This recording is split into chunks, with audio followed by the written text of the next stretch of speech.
Welcome to Sleepless Philosophers. Before the ideas begin, a small request: most of you who watch are not subscribed, and we've noticed this in the numbers, in the gap between views and the audience that stays. We post every single day, we put care into each script, each thought, each question that unfolds in the dark, and if these videos have become part of your nights, if they help you think or drift, or simply exist in that space between waking and sleep, consider subscribing, hitting the like button, turning on notifications so you know when the next one arrives. And if you feel moved to do so, leave a comment, tell us where you're watching from. What philosophical question occupies your mind the most? What idea you return to when everything else falls away? These small gestures matter more than you might think. They allow this work to continue. They allow these ideas to reach others like you, scattered across the world, awake in the quiet hours. Now the introduction ends and the philosophy begins. Time feels like a river flowing in one direction, from past through present toward future. And this feeling is so fundamental to human experience that questioning it seems absurd, seems like denying gravity or claiming water flows upward. But the feeling of time's flow is not a direct perception of reality, but a construction, a story. The brain tells about the relationship between events. And when physicists examine the universe at its most fundamental level, they find no flow, no arrow, no distinction between past and future written into the equations, find only a four-dimensional block where all moments exist simultaneously, where what humans call past and what they call future are just directions in space-time, no different than up and down. And this creates a profound puzzle, a gap between how time appears in experience and how it exists in reality, between the subjective sense of moving through time and the objective structure that contains no movement, only arrangement, only the geometry of causation. And this gap suggests that the experience of time is not a feature of the universe,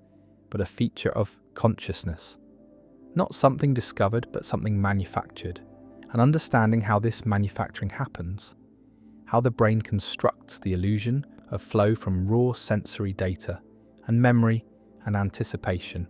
reveals something strange about what humans are, about how awareness works, about the mechanisms that create the sense of being a continuous self moving through a series of moments, rather than what might actually be the case, which is that there is no continuous self, and there are no discrete moments, but only patterns of neural activity that interpret themselves as experiencing time, when really they are just responding to change, just processing difference, just comparing present states with stored representations of past states, and calling that comparison memory, calling that experience history, calling that sensation the passage of time. But the passage is metaphor, is language, trying to capture something that has no literal motion, no actual flow, because nothing is passing, nothing is moving. There is only the fact of change, the fact that one configuration of matter gives way to another configuration, and the brain, being a system that persists across configurations, that maintains some continuity of structure, even as its content shifts, interprets this persistence as duration, as a self that endures, as an identity that travels from then to now. But the travelling is illusion. The self at each moment is different from the self at every other moment, shares some patterns, some connections, some information, but is not the same thing, is not a substance that moves, but a process that recurs. And what is called the experience of time is really the experience of this process recognizing its own recurrence, noticing that the current pattern resembles previous patterns, that there is continuity even though there is no identity, that memory creates the appearance of a past that the present self once inhabited, when really the past exists only as traces, as modifications to neural structure, as information encoded in synaptic weights. And these traces are not recordings, are not faithful representations, are reconstructions, are guesses about what must have happened based on fragmentary evidence, And every time a memory is recalled, it is reconstructed slightly differently, is altered by the present context, by current beliefs, by subsequent experiences, and so the past is not fixed, is not a stable foundation upon which the present stands, but is constantly being rewritten, constantly being adjusted to fit the story. The brain is telling about who it is and how it got here, and this means that personal history is fiction, not in the sense of being deliberately false, but in the sense of being narrative, being shaped by the requirements of coherence and meaning, rather than by pure correspondence to what actually occurred. And what actually occurred is anyway inaccessible, is gone. It exists only in the present, in the form of these unreliable traces that claim to point backward, but really only point to themselves, only demonstrate that something happened without being able to show exactly what. And the brain fills in the gaps, invents details, smooths over inconsistencies, creates a past that makes sense of the present, even if that past never happened quite the way it is remembered. And people are completely unaware of this invention, completely convinced that memory is retrieval,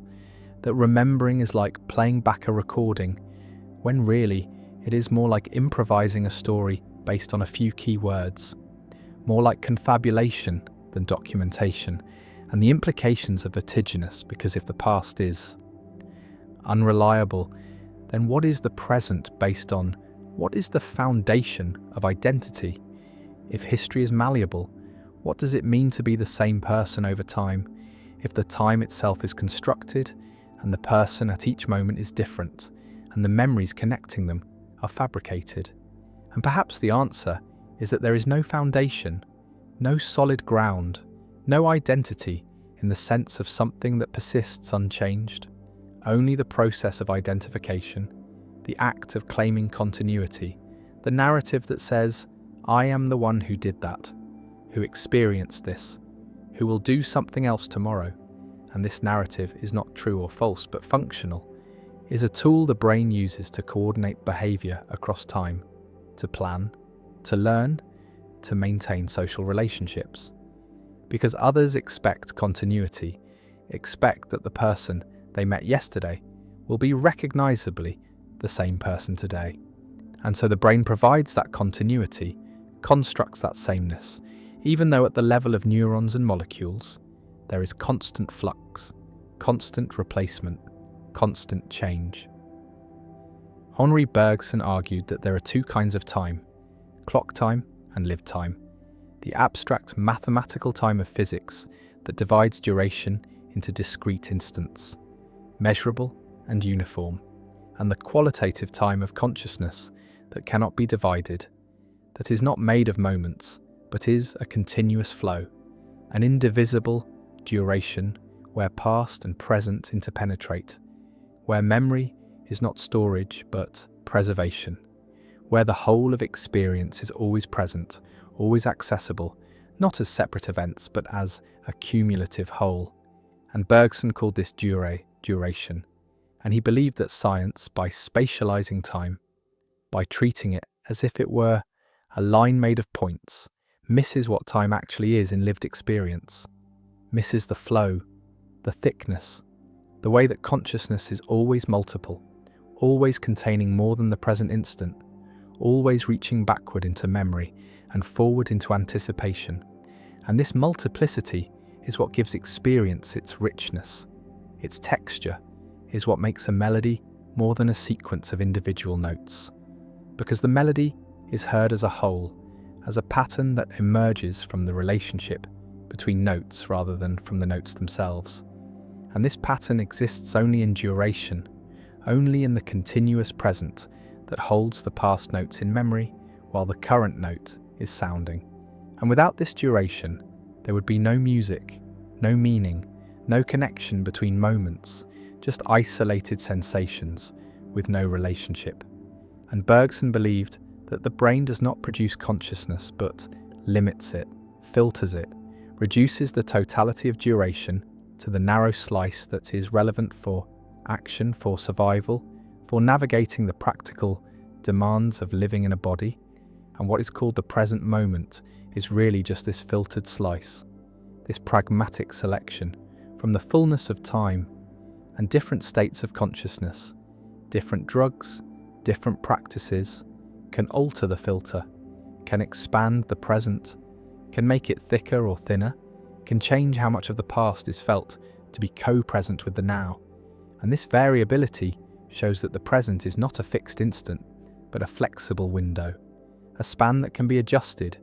and what determines the adjustment is not the external world, but the internal state. The brain's current configuration, its chemical balance, its attentional focus.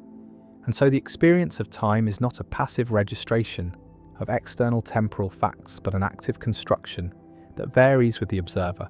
that is different for different species, different for different individuals, different even for the same individual in different circumstances.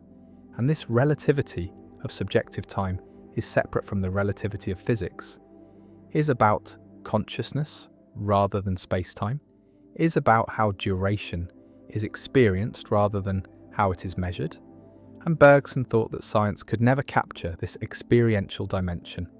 could never reduce durée to equations, because equations deal with space, and time deals with change, with becoming, with something that is not spatial and cannot be spatialized without losing its essential character. And whether Bergson was right about this is debatable. Neuroscience has made significant progress in understanding how the brain constructs temporal experience, has identified mechanisms involved in time perception, in the binding of events into sequences, in the calibration of subjective duration. But whether this understanding captures what Bergson meant by durée, whether it explains the qualitative feel of time passing, is less clear, is perhaps another instance of the explanatory gap. The hard problem of consciousness applied to temporality.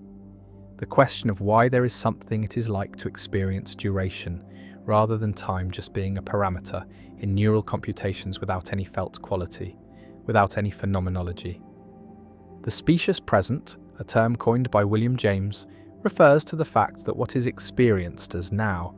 is not an instantaneous point, but a short interval, usually estimated at around 2 to 3 seconds, within which events feel simultaneous, feel co-present, and this interval is necessary for perception to work. Because if the present were truly instantaneous, if it had no duration, then there could be no perception of motion, no perception of change, no perception of anything except static snapshots, with no connection between them. And so the brain creates a window, a moving window that slides along the timeline, integrating information from the immediate past with information from the present instant. And within this window, there is no sense of before and after. Everything feels like it is happening now. And only when events fall outside the window do they become past, become memory, rather than perception. And the edges of this window are not sharp, are not clearly defined. There is a gradient where the recent past fades into history, and the immediate future emerges into anticipation. And this fuzziness is why temporal order judgments are difficult, why people often cannot tell which of two closely spaced events occurred first, why the subjective sequence of events can differ from the objective sequence. And experiments show that the brain does not perceive events in the order they occur, but reorders them, retrospectively constructs a sequence that makes sense, that fits with expectations, that creates a coherent narrative. And this reordering can be demonstrated by showing people visual and auditory stimuli in close succession and asking them to judge which came first. And the answers are inconsistent,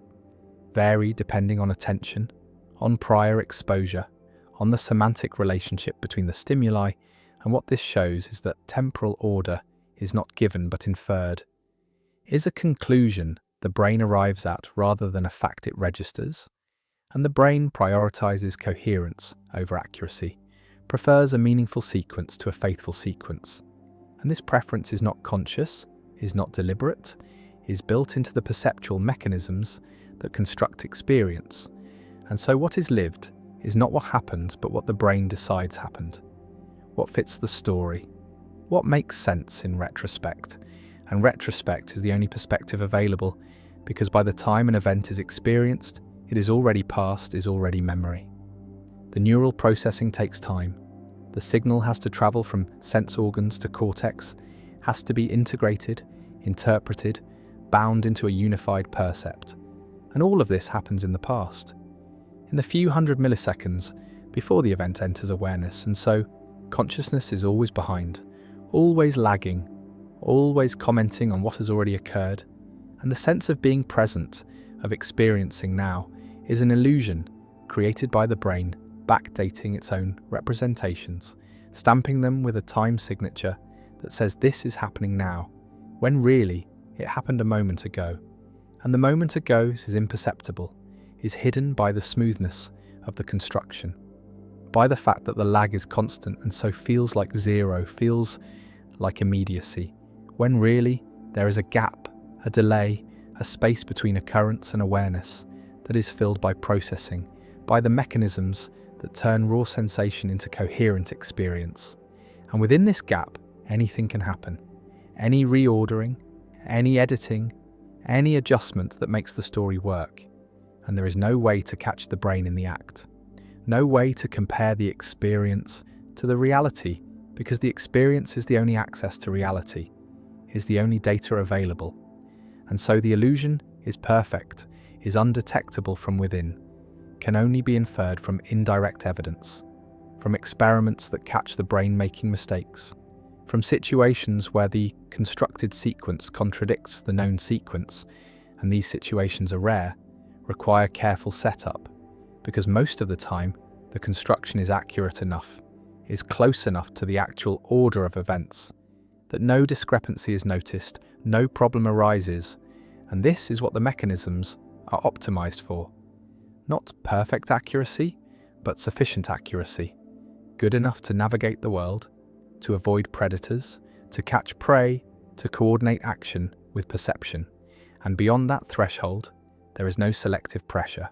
no reason for the system to be more precise, and so it is not. And the sloppiness is revealed only in edge cases, only when looked for, only when the philosopher or the neuroscientist designs experiments to probe the boundaries of temporal perception and discovers that the boundaries are not where common sense suggests they should be. Memory is not storage but transformation, not preservation but reconstruction, and every act of remembering changes what is remembered, alters the trace, modifies the engram, and this modification is not corruption, is not failure, is the way memory is supposed to work, because the function of memory is not to record the past but to inform the future, to extract patterns from experience that will be useful later, to generalize, to abstract, to create rules and heuristics that apply across situations. And this requires flexibility, requires that memories be updated when new information arrives, when context changes, when the significance of an event is reinterpreted in light of subsequent experience. And so memory is always current, is always reflecting the present state of understanding. And this is why eyewitness testimony is unreliable, why people can be completely confident in memories that are completely false, why families argue about what happened because each member remembers it differently, and each is certain their version is correct, and all of them are wrong. All of them are remembering not the event, but the last time they remembered the event, and each remembering leaves a new trace, slightly different from the previous trace,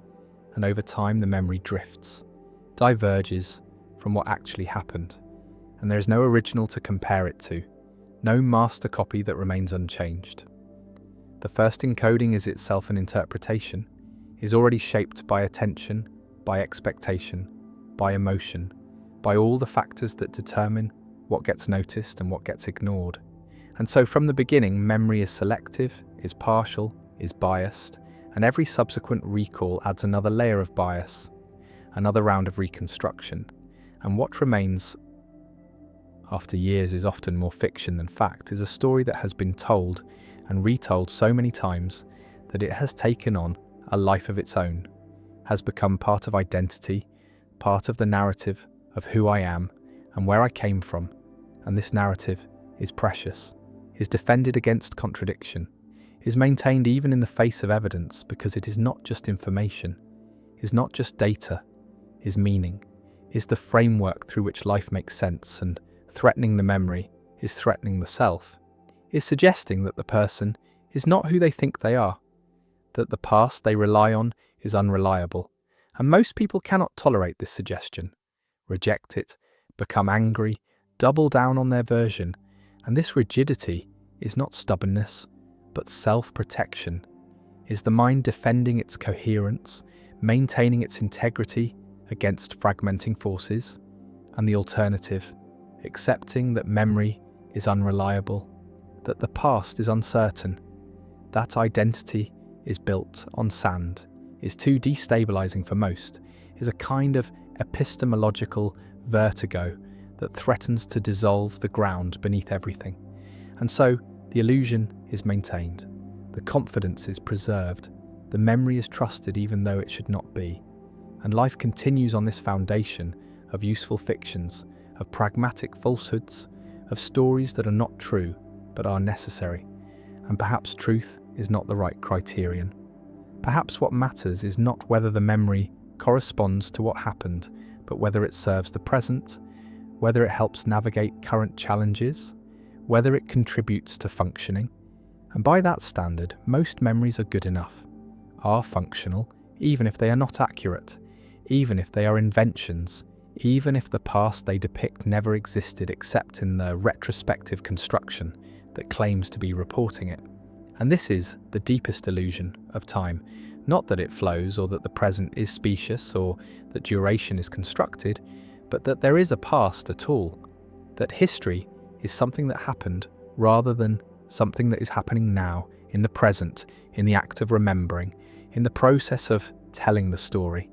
And the past that is remembered is not behind, is not earlier, is right here, is present, is part of the current configuration of neural states. And saying it is past is just a way of talking about certain kinds of present states, the ones that claim to refer to earlier configurations. But the earlier configurations are gone, do not exist, cannot be accessed, and what remains is only the claim, only the reference, only the trace that says, this is a memory, this is about then, but the saying is happening now, is present. And so the past collapses into the present, is revealed to be a mode of present experience rather than a separate domain. And if the past is present, then the future is too, is also a mode of current experience. The anticipation, the planning, the fear and hope and expectation that constitute futurity, and these are present states as well, are neural activity happening now that interprets itself as being about later,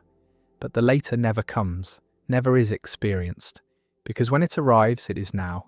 is present, and the present is all there ever is the only time that exists, and the flow of time from past through present to future is a story told within the eternal now, is a way of organizing experience, of making sense of change, of creating narrative continuity across discontinuous moments. But the moments are not discontinuous, are not separate, because separation requires time. And time is what is being constructed, is the product, not the container, is what emerges from the activity of brains, not what brains exist within. And this inversion, this recognition that time is inside rather than outside, that temporality is a feature of consciousness rather than a feature of the universe, changes everything, makes the question not what time is but how time is made, not when things happen, but how happening is experienced, not whether the past is real, but what reality means when applied to something that exists only as a present claim about a vanished state. And these questions have no final answers,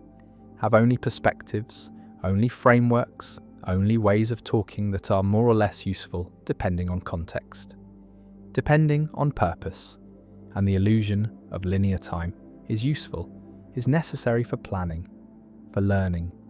for maintaining the fiction of personal identity that makes social life possible. But it is still illusion, is still construction, is still something the brain does rather than something the brain discovers. And knowing this does not make the illusion disappear, does not make time stop feeling like it flows, because the feeling is built in, is automatic, is not subject to voluntary control, but the knowing changes the relationship to the feeling, creates distance, creates perspective, makes it possible to see the machinery at work, to recognize that what feels like the fundamental structure of reality is actually the fundamental structure of experience. And experience is not reality, but a model of reality, a map, not the territory, a useful approximation that is wrong in systematic ways. And the wrongness matters when the goal is understanding rather than functioning, when the question is what time is rather than how to use it. And these questions have occupied philosophers for millennia, have generated countless theories, countless arguments, and none have settled the matter because the matter is not empirical, is not something that can be resolved by more data or better experiments, is conceptual, is about what categories to use, what framework to adopt, what language game to play, and different games give different answers. And there is no metagame from which to judge which game is correct, only pragmatic considerations, only questions about which framework is most useful, for which purposes, and for most purposes the folk framework is sufficient.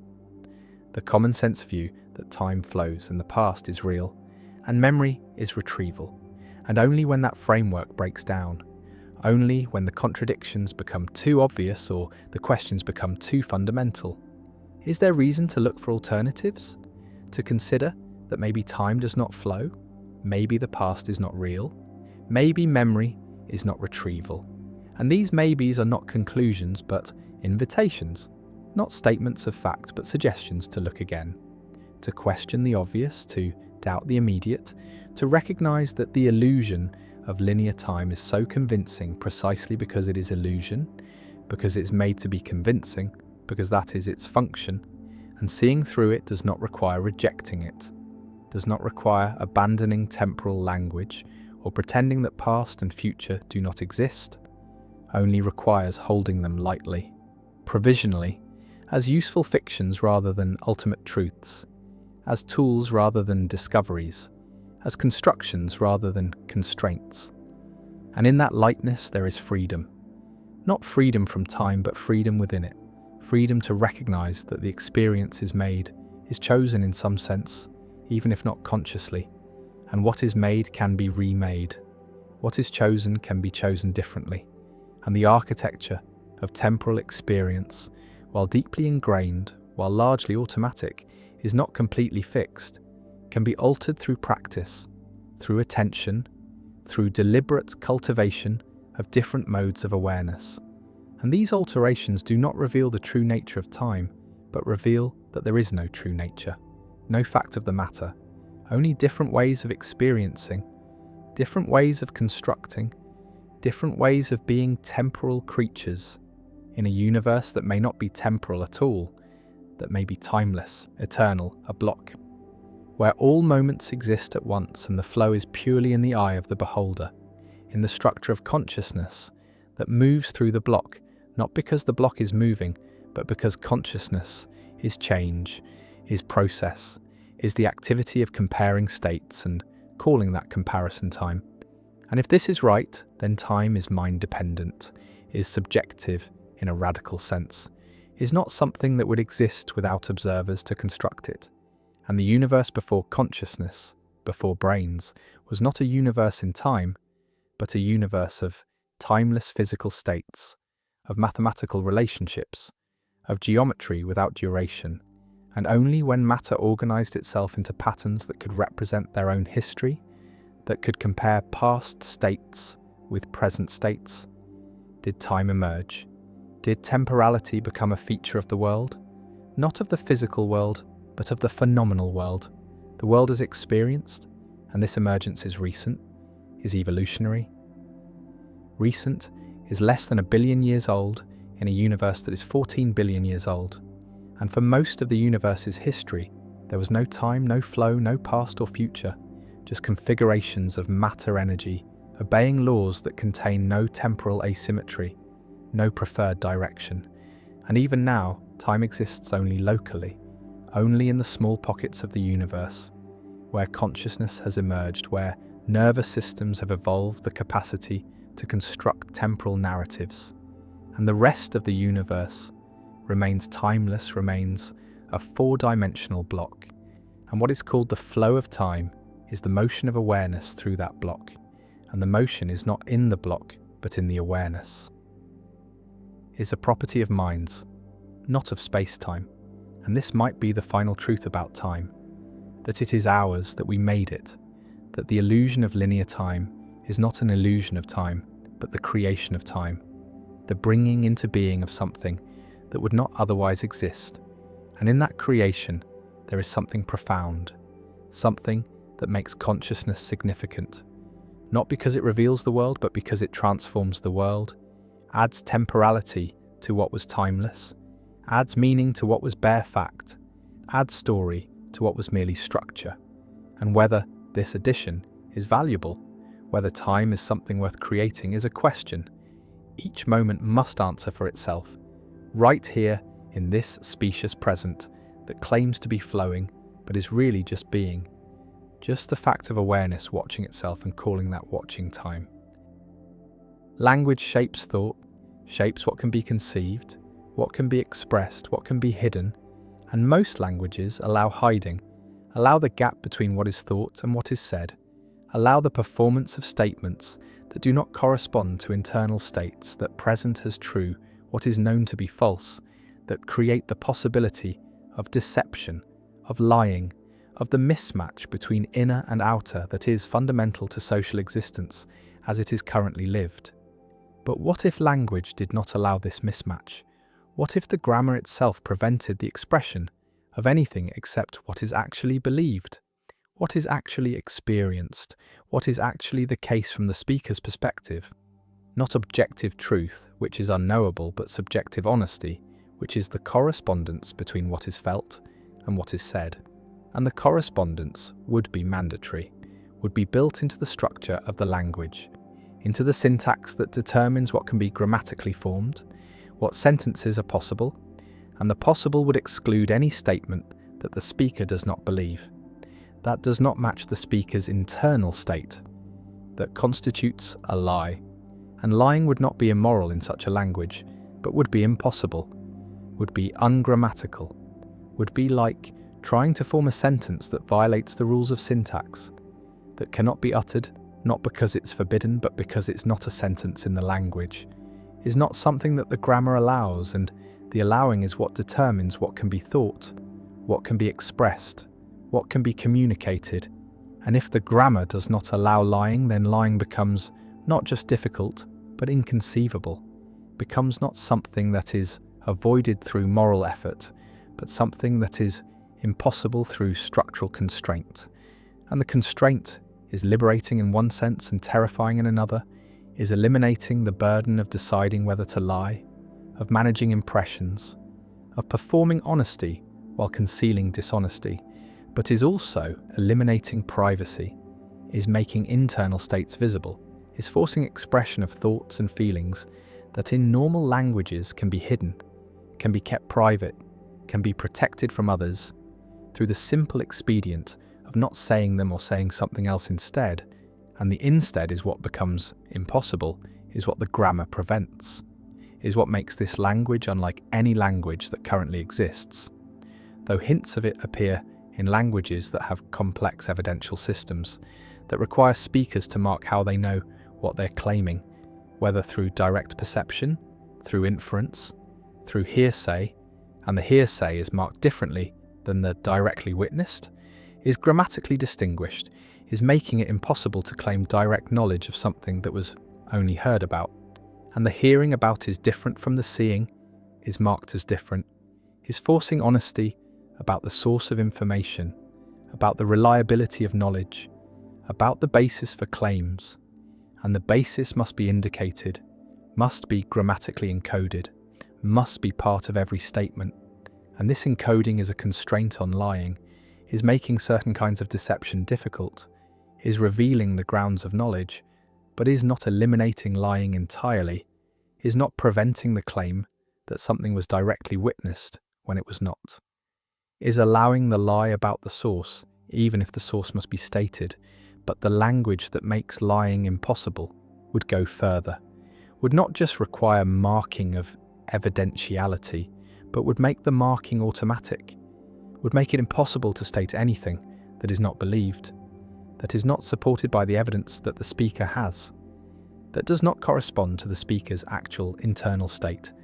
and the internal state would be expressed, would be forced into expression,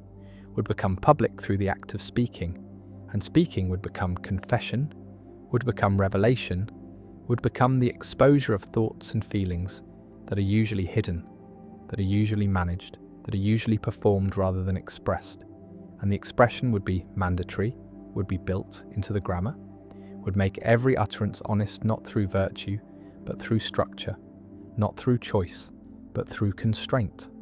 And the constraint is what makes lying impossible, is what eliminates deception, is what creates a form of communication that is radically different from what humans are accustomed to. And the accustomed is lying, is deception, is the constant management of what is said, what is revealed, what is hidden. And the hidden is vast, is most of what is thought, is most of what is felt, is kept private through the simple mechanism of not speaking it. And the not speaking is what the language prevents, is what becomes impossible when grammar enforces honesty, when structure mandates correspondence between inner and outer, and the correspondence is total, is complete, is making personality different, is making the self different, is eliminating the gap between public and private, between performed and felt, between what is shown and what is hidden. And the hidden is what personality depends on, is what social existence requires, is the capacity to present one face while feeling another, to say one thing while thinking another, to perform emotions that are not felt, sincerity that is not sincere, interest that is not interest. And the performance is what social interaction is what politeness requires, is what allows people to coexist without constant conflict, without brutal honesty, without the expression of every negative thought, every hostile feeling, every moment of contempt or boredom or disgust. And the disgust is felt but is not expressed, is hidden behind polite formulas, behind social conventions, behind the lies that are not considered lies because they are expected, are required, are the price of social harmony.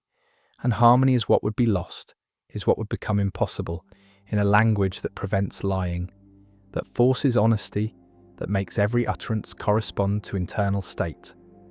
Because internal states are not harmonious, are not polite, are not socially appropriate, are often hostile, often judgmental, often incompatible with the smooth functioning of social interaction, and the interaction would become impossible, or would become very different, would require the development of new norms, new expectations, new ways of managing honesty that is mandatory, that cannot be avoided, that must be expressed whenever speech is used. And the using would become dangerous, would become revealing, would become the exposure of the self that is normally protected, normally hidden, normally kept private through the mechanism of deception, through the capacity to say what is not thought, to perform what is not felt, to present a self that is not the self, and the not the self is what social existence allows, is what makes personality possible, is what creates the gap between inner and outer that is identity. That is the performance of being someone, of presenting a self to others, and the presenting would be impossible in the language that prevents lying, that forces correspondence, that makes inner states visible through the act of speaking,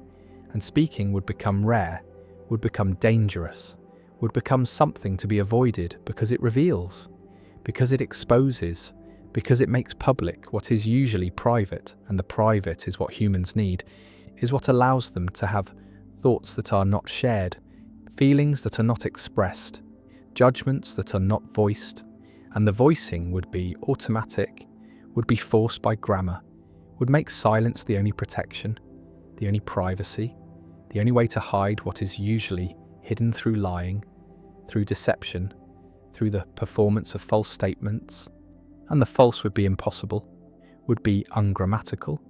would be something that cannot be said, and the cannot is structural, is built into the language, is making personality different, is making the self different, is eliminating the layers that are usually present, the masks that are usually worn, the performances that are usually given, and what remains is not authenticity, but is exposure, is not honesty, but is compulsion, is not truth, but is the forced revelation of internal states. And the states are complex, are contradictory, are not fitting the narratives that people tell about themselves, are not matching the identities that are performed, are revealing the gap between who people claim to be and who they are. And the R is not simple, is not singular, is not the unified self that is presented, but is the multiplicity, the contradiction, the incoherence that is usually hidden, that is usually managed through selective expression, through lying, through the performance of consistency that does not exist, and the existence is what the language would reveal, is what mandatory honesty would expose,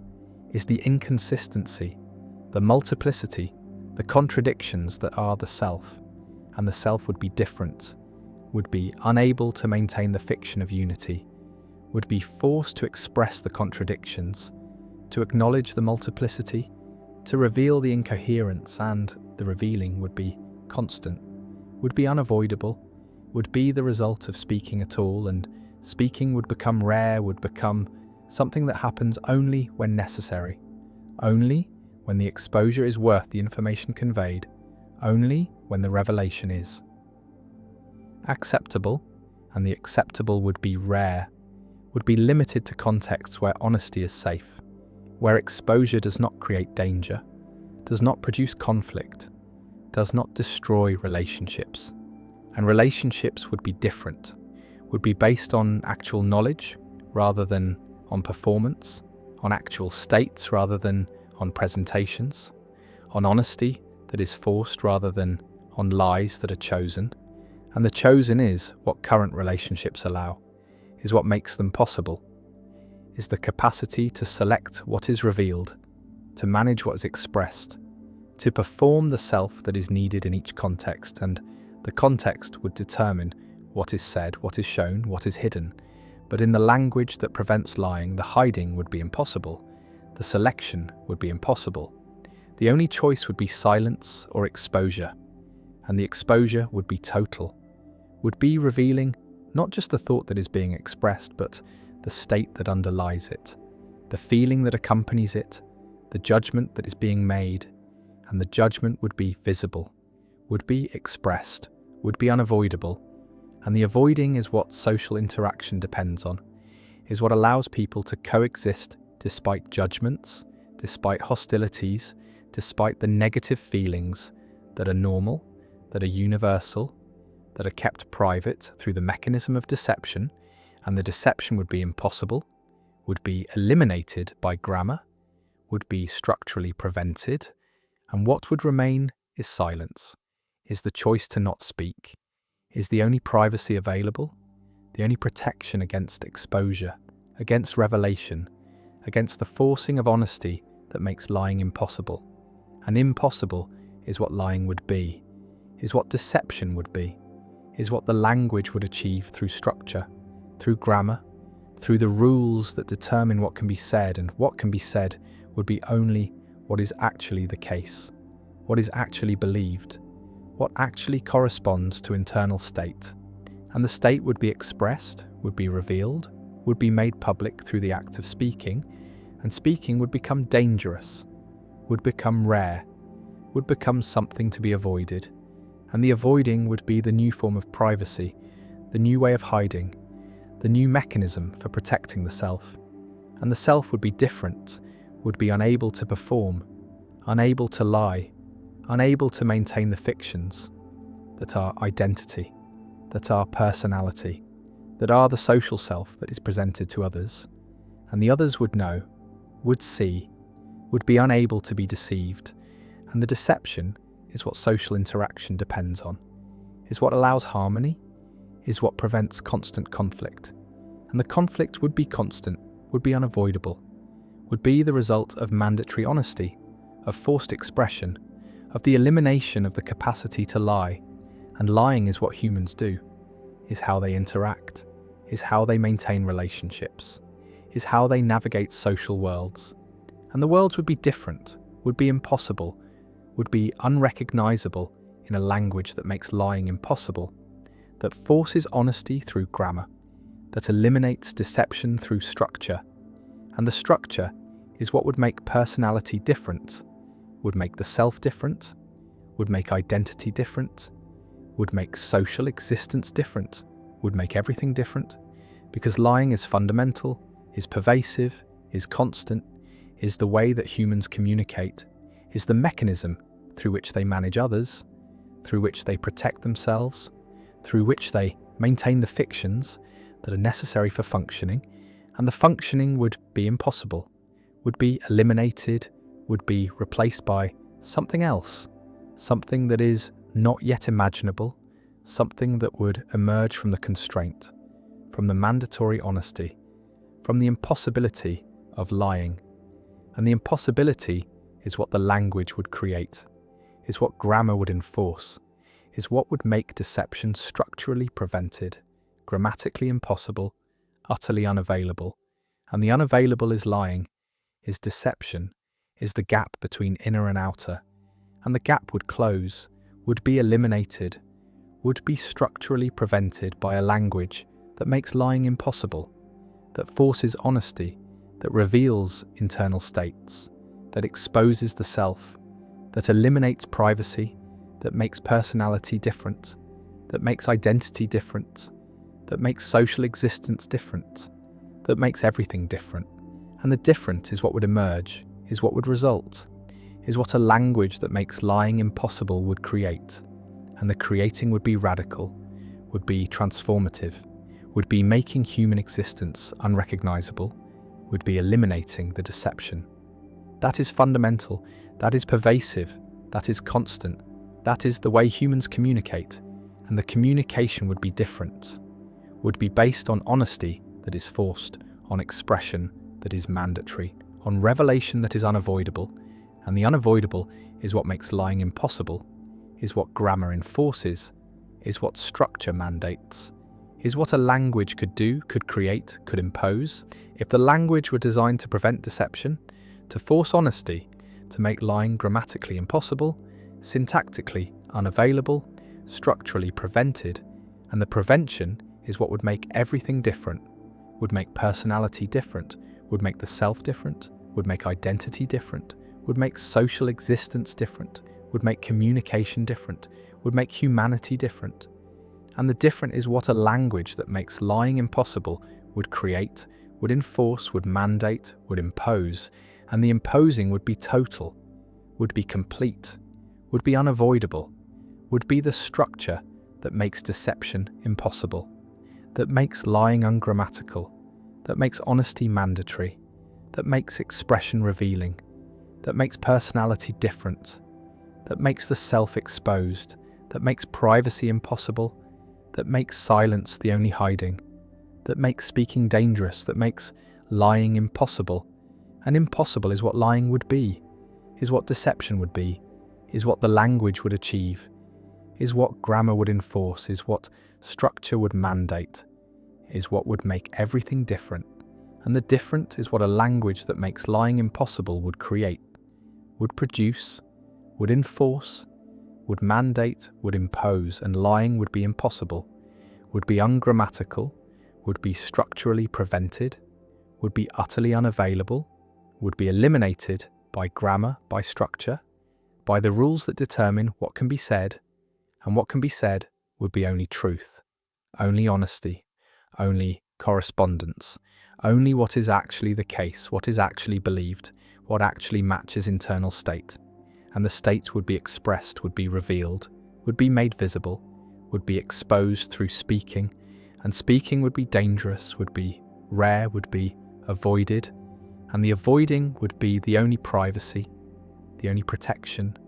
the only way to hide in a language that makes lying impossible, And impossible is what lying is what deception is what the language creates, is what grammar enforces, is what makes honesty mandatory, what makes expression revealing, what makes personality different, what makes the self exposed, what makes lying impossible. And impossible is the grammar, is the structure, is the language that makes lying impossible. Shame is not emotion but is technology, is the mechanism through which groups control individuals, through which societies enforce norms, through which collectives ensure conformity without the need for constant surveillance, constant punishment, constant external force, because the force becomes internal, becomes the voice inside that judges, that condemns, that produces the feeling of being fundamentally wrong, fundamentally defective, fundamentally unworthy. And this feeling is more powerful than any external punishment, is more effective than any threat, is the weapon that societies have perfected over millennia, the conversion of social judgment into self-judgment, the transformation of external control into internal monitoring. And the monitoring is constant, is automatic, is happening at every moment, in every decision, in every thought that might deviate from what is acceptable, what is expected, what is required. And the requirement is not explicit, is not written down, is absorbed through observation, through imitation, through the 1,000 small corrections that shape children into members of the group. And the shaping is violent, is coercive, is the moulding of consciousness to fit the pattern that the society demands. And the demands vary by culture, by context, by what behaviours serve the group's interests. But the mechanism is universal, is present in every society, is the way that humans have solved the problem of coordination, the problem of getting individuals to behave in ways that benefit the collective, even when those behaviours conflict with individual interest, and the conflict is constant. Is the tension between what the self wants and what the group requires? And shame is what tips the balance, is what makes the group's requirements feel like the self's requirements, is what converts external judgment into internal compulsion. And the compulsion is not experienced as coercion, but as conscience, as the sense of right and wrong that seems to come from within, but is really coming from the group, from the internalized voices of parents, of peers, of authorities, of all the representatives of social norms who have spoken, and whose speaking has been absorbed,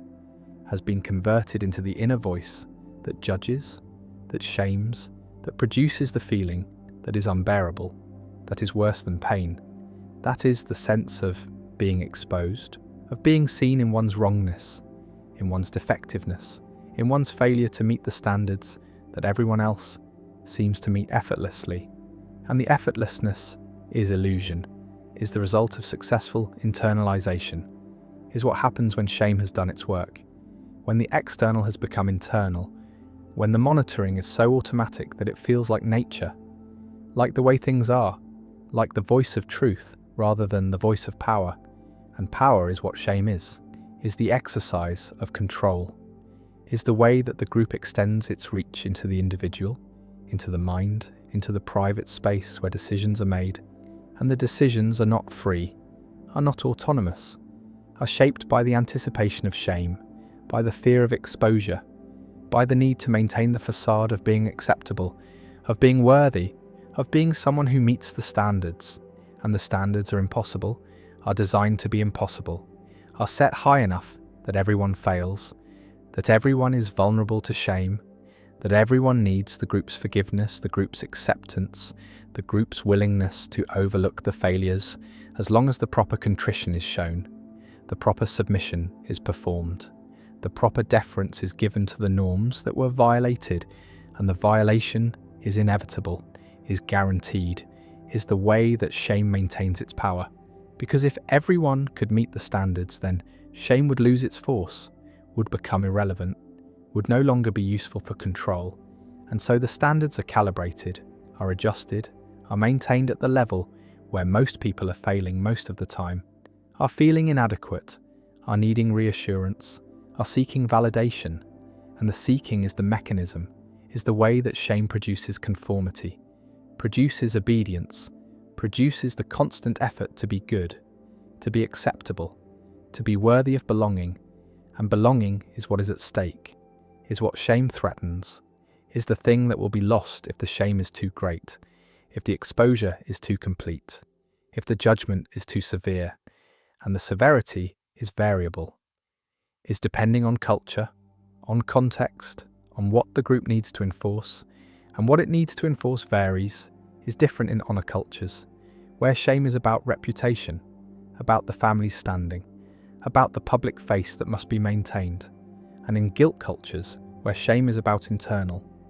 States about intentions, about the purity of the conscience, and the conscience is the internalized judge,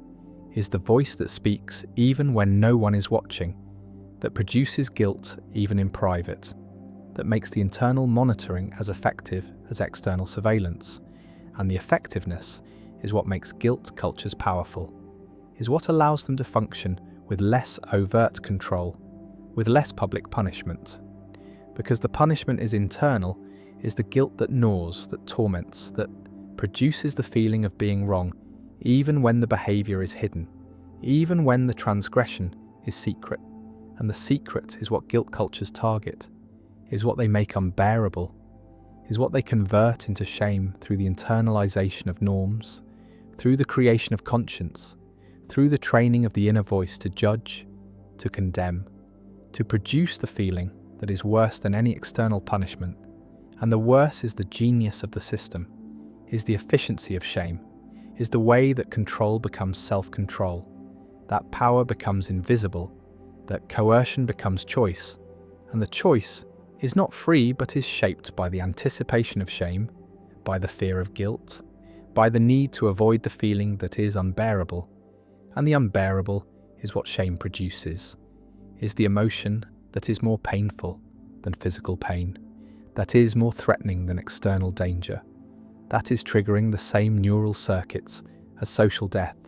as exile, as the exclusion that in ancestral environments meant literal death, meant the end of survival. And so the fear of shame is ancient, is hardwired, is operating at levels deeper than reason, deeper than conscious thought, is producing reactions that are automatic, that are visceral, that are overwhelming. And the overwhelming is what makes shame effective, is what makes it useful for control, is what makes it the primary mechanism through which societies enforce norms, maintain order, ensure that individuals behave in ways that serve the collective, and the serving is not voluntary, is not chosen, is coerced through shame, through the threat of exposure, through the fear of judgment, and the judgment is constant, is omnipresent, is coming from others and from the self, from the internalized voices that have become the conscience, the superego, the inner critic that never rests, never forgives, never allows the self to feel acceptable, to feel worthy, to feel free from the threat of shame. And the threat is maintained through public shaming, through the rituals that expose transgressions, that make violations visible, that demonstrate what happens to those who break the rules. And the demonstration is warning, is deterrent, is the reminder that shame is always possible, is always lurking, is always ready to destroy the reputation, the standing, the sense of belonging that makes life bearable. And the bearable is what shame threatens, is what it takes away, is what it uses as leverage to control, to coerce, to enforce the norms that maintain the group, that preserve the hierarchy, that ensure that power is distributed according to the rules, and the rules are not natural, are not discovered, are imposed, are created by those who benefit from them, by those who have power, by those who use shame to maintain their position, to prevent challenge, to ensure that those below stay below, that those who are shamed remain shamed, that the hierarchy is preserved, and the preservation is what shame serves, is what it accomplishes, is the maintenance of order through the creation of internal monitoring, through the transformation of social control into self-control. And the self-control is not freedom, but is the most perfect form of slavery, is the condition where the chains are invisible, where the prison is internal, where the guard is the self, and the self cannot escape, cannot rebel, cannot refuse, because the refusal would produce shame, would trigger the feeling that is unbearable, would expose the self to judgment, and the judgment is what is feared most, is what drives behaviour, is what makes people do things they do not want to do, believe things they do not believe, perform roles they do not choose, because the alternative is shame, is exposure, is the loss of belonging, and belonging is survival, is the thing that makes life possible, that makes existence tolerable, that provides meaning and purpose and the sense that one matters. And mattering is what shame threatens, is what it takes away, is what it holds hostage. And the hostage is the self, is the identity that is constructed through the internalization of norms, through the absorption of judgments, through the acceptance of the standards that the group imposes, and the imposing is not negotiable, is not optional, is the price of membership, the cost of belonging, the requirement for survival, and survival requires shame, requires the capacity to feel it, to be shaped by it, to use it to regulate behaviour, to monitor thought, to police the boundaries of the acceptable.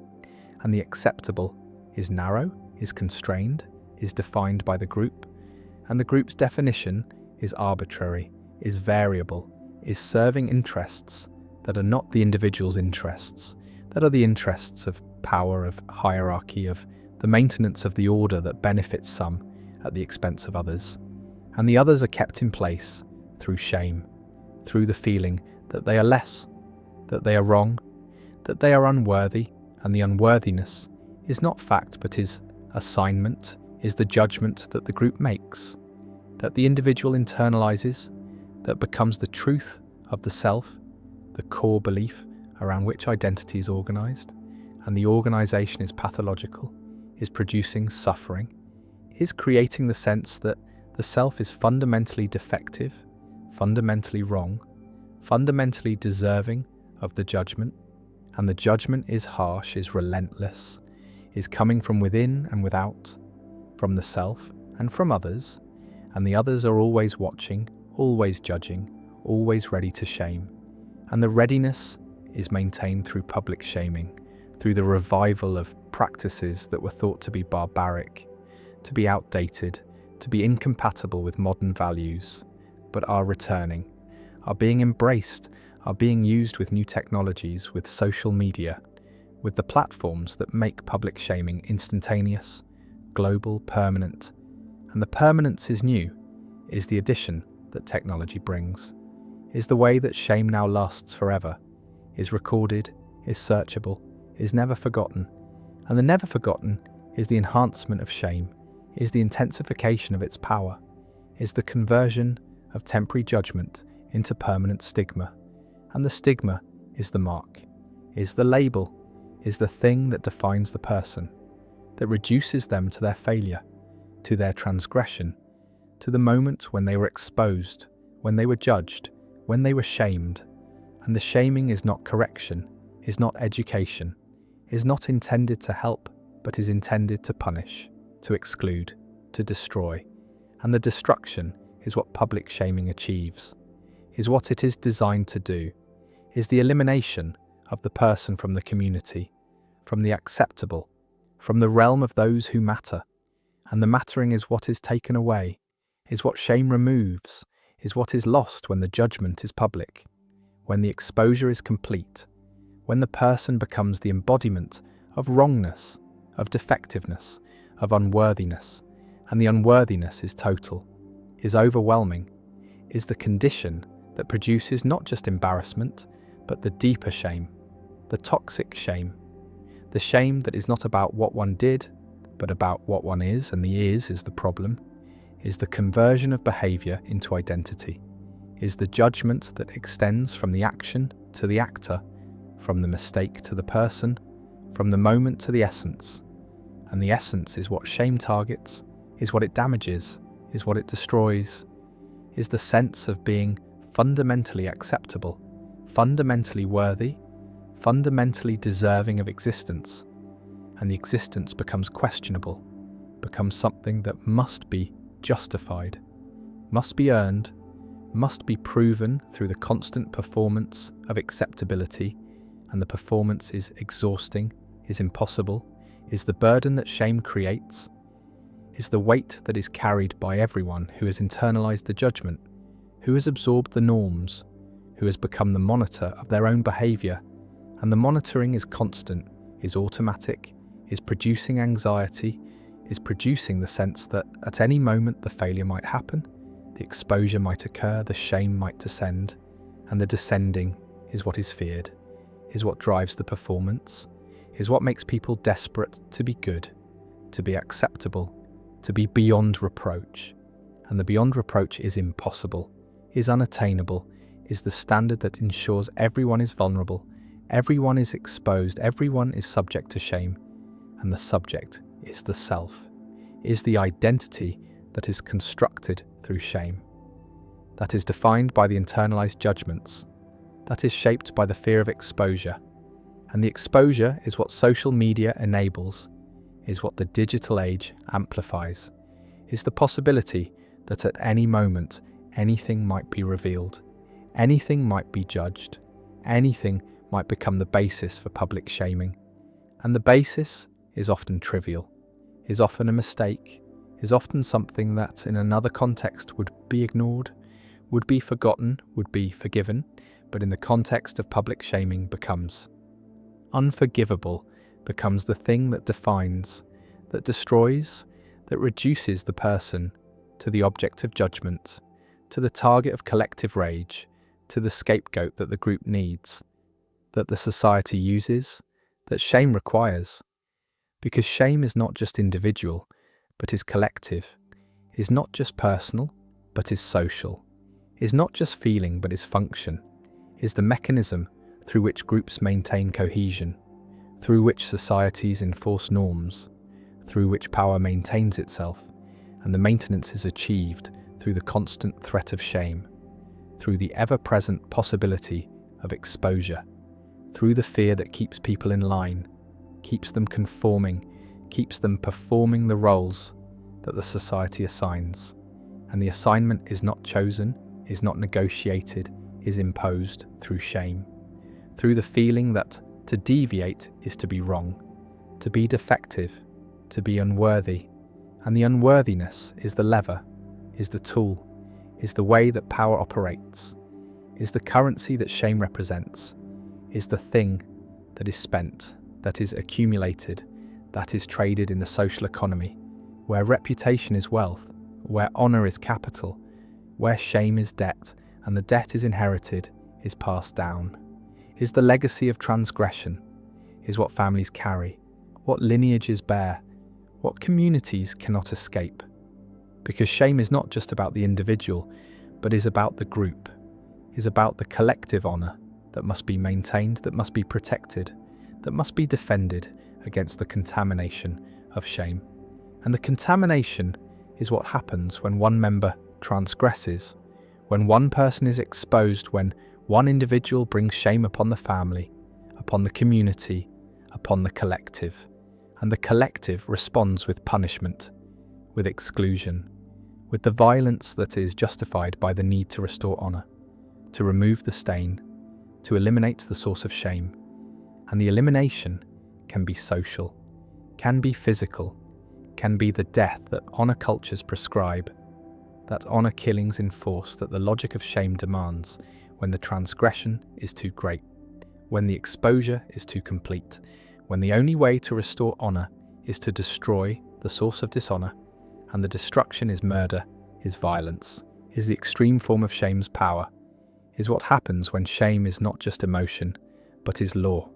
is not just feeling, but is justice, is not just internal, but is external, is enforced not just by conscience, but by the community. And the community is the enforcer, is the judge, is the executioner, is the thing that makes shame lethal, that makes shame literal death. And the death is what shame has always threatened, is what it has always implied, is what it is metaphorically, and sometimes literally, producing, is the end of social existence, the end of belonging,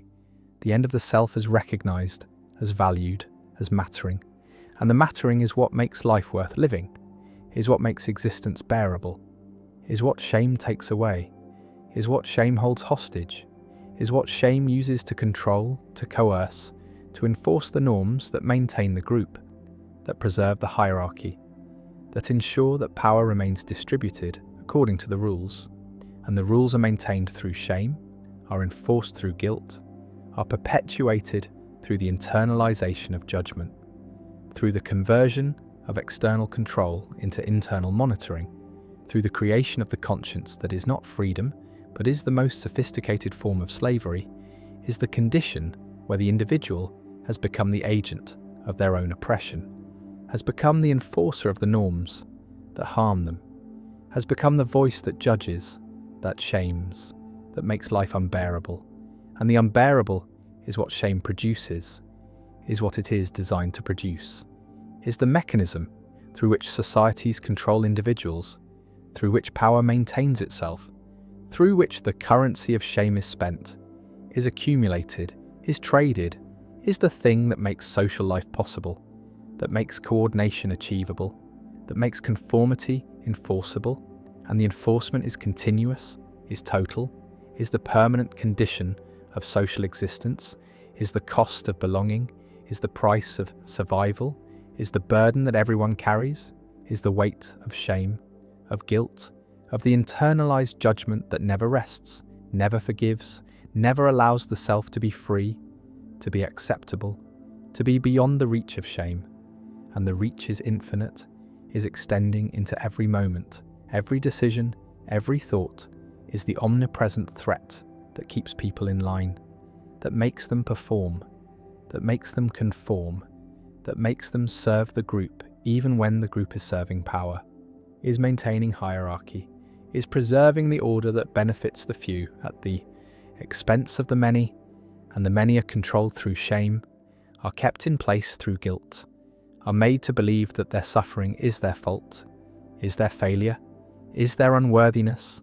and the unworthiness is the lie, is the mechanism, is the currency of shame, is what keeps the system running, what makes power invisible, what converts coercion into choice,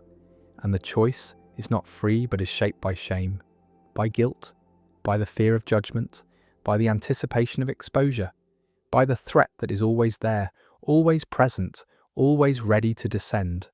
And the descending is what everyone fears, is what everyone avoids, is what everyone works to prevent. And the preventing is the work, is the performance, is the conformity, is the submission, is the acceptance of the norms,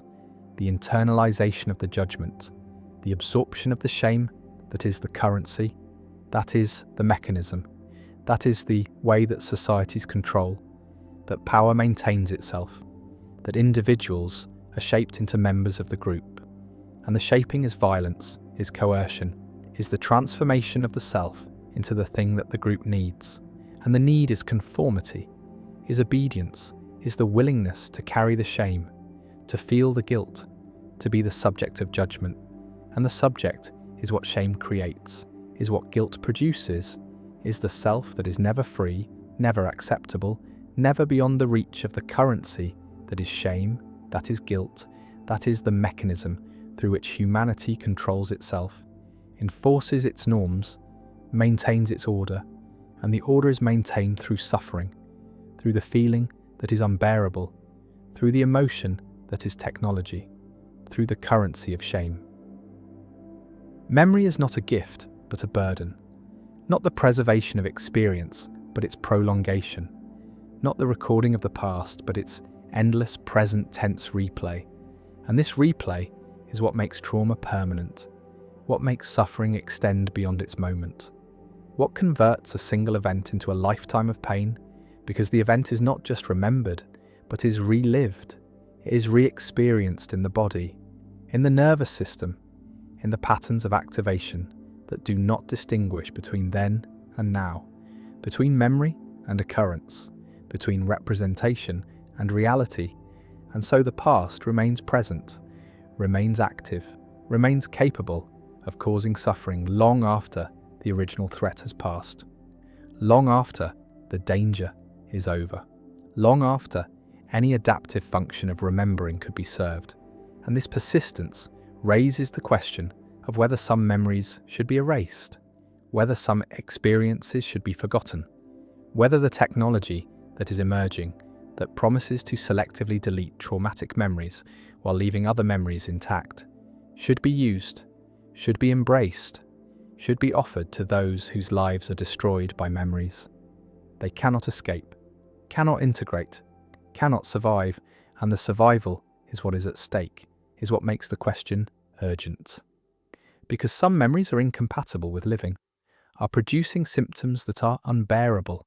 are creating suffering so severe that the person carrying the memory would choose non-existence over continued remembering. And the choices being made is visible in suicide rates, in substance abuse, in all the ways that people try to escape memories that will not let them go. And the letting go is what forgetting would provide, is what erasure would accomplish, is the liberation from the past that therapy tries to achieve, but often fails to deliver. Because therapy works with memory, works through memory, tries to integrate the traumatic experience into narrative, into meaning, into the story of the self. But some experiences resist integration, resist meaning,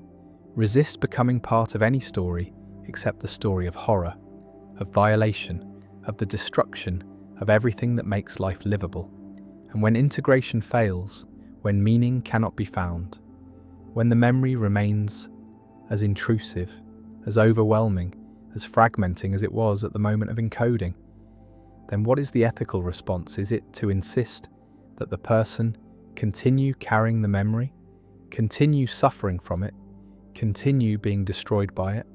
Or is it to offer erasure, to provide the technology that could remove the memory,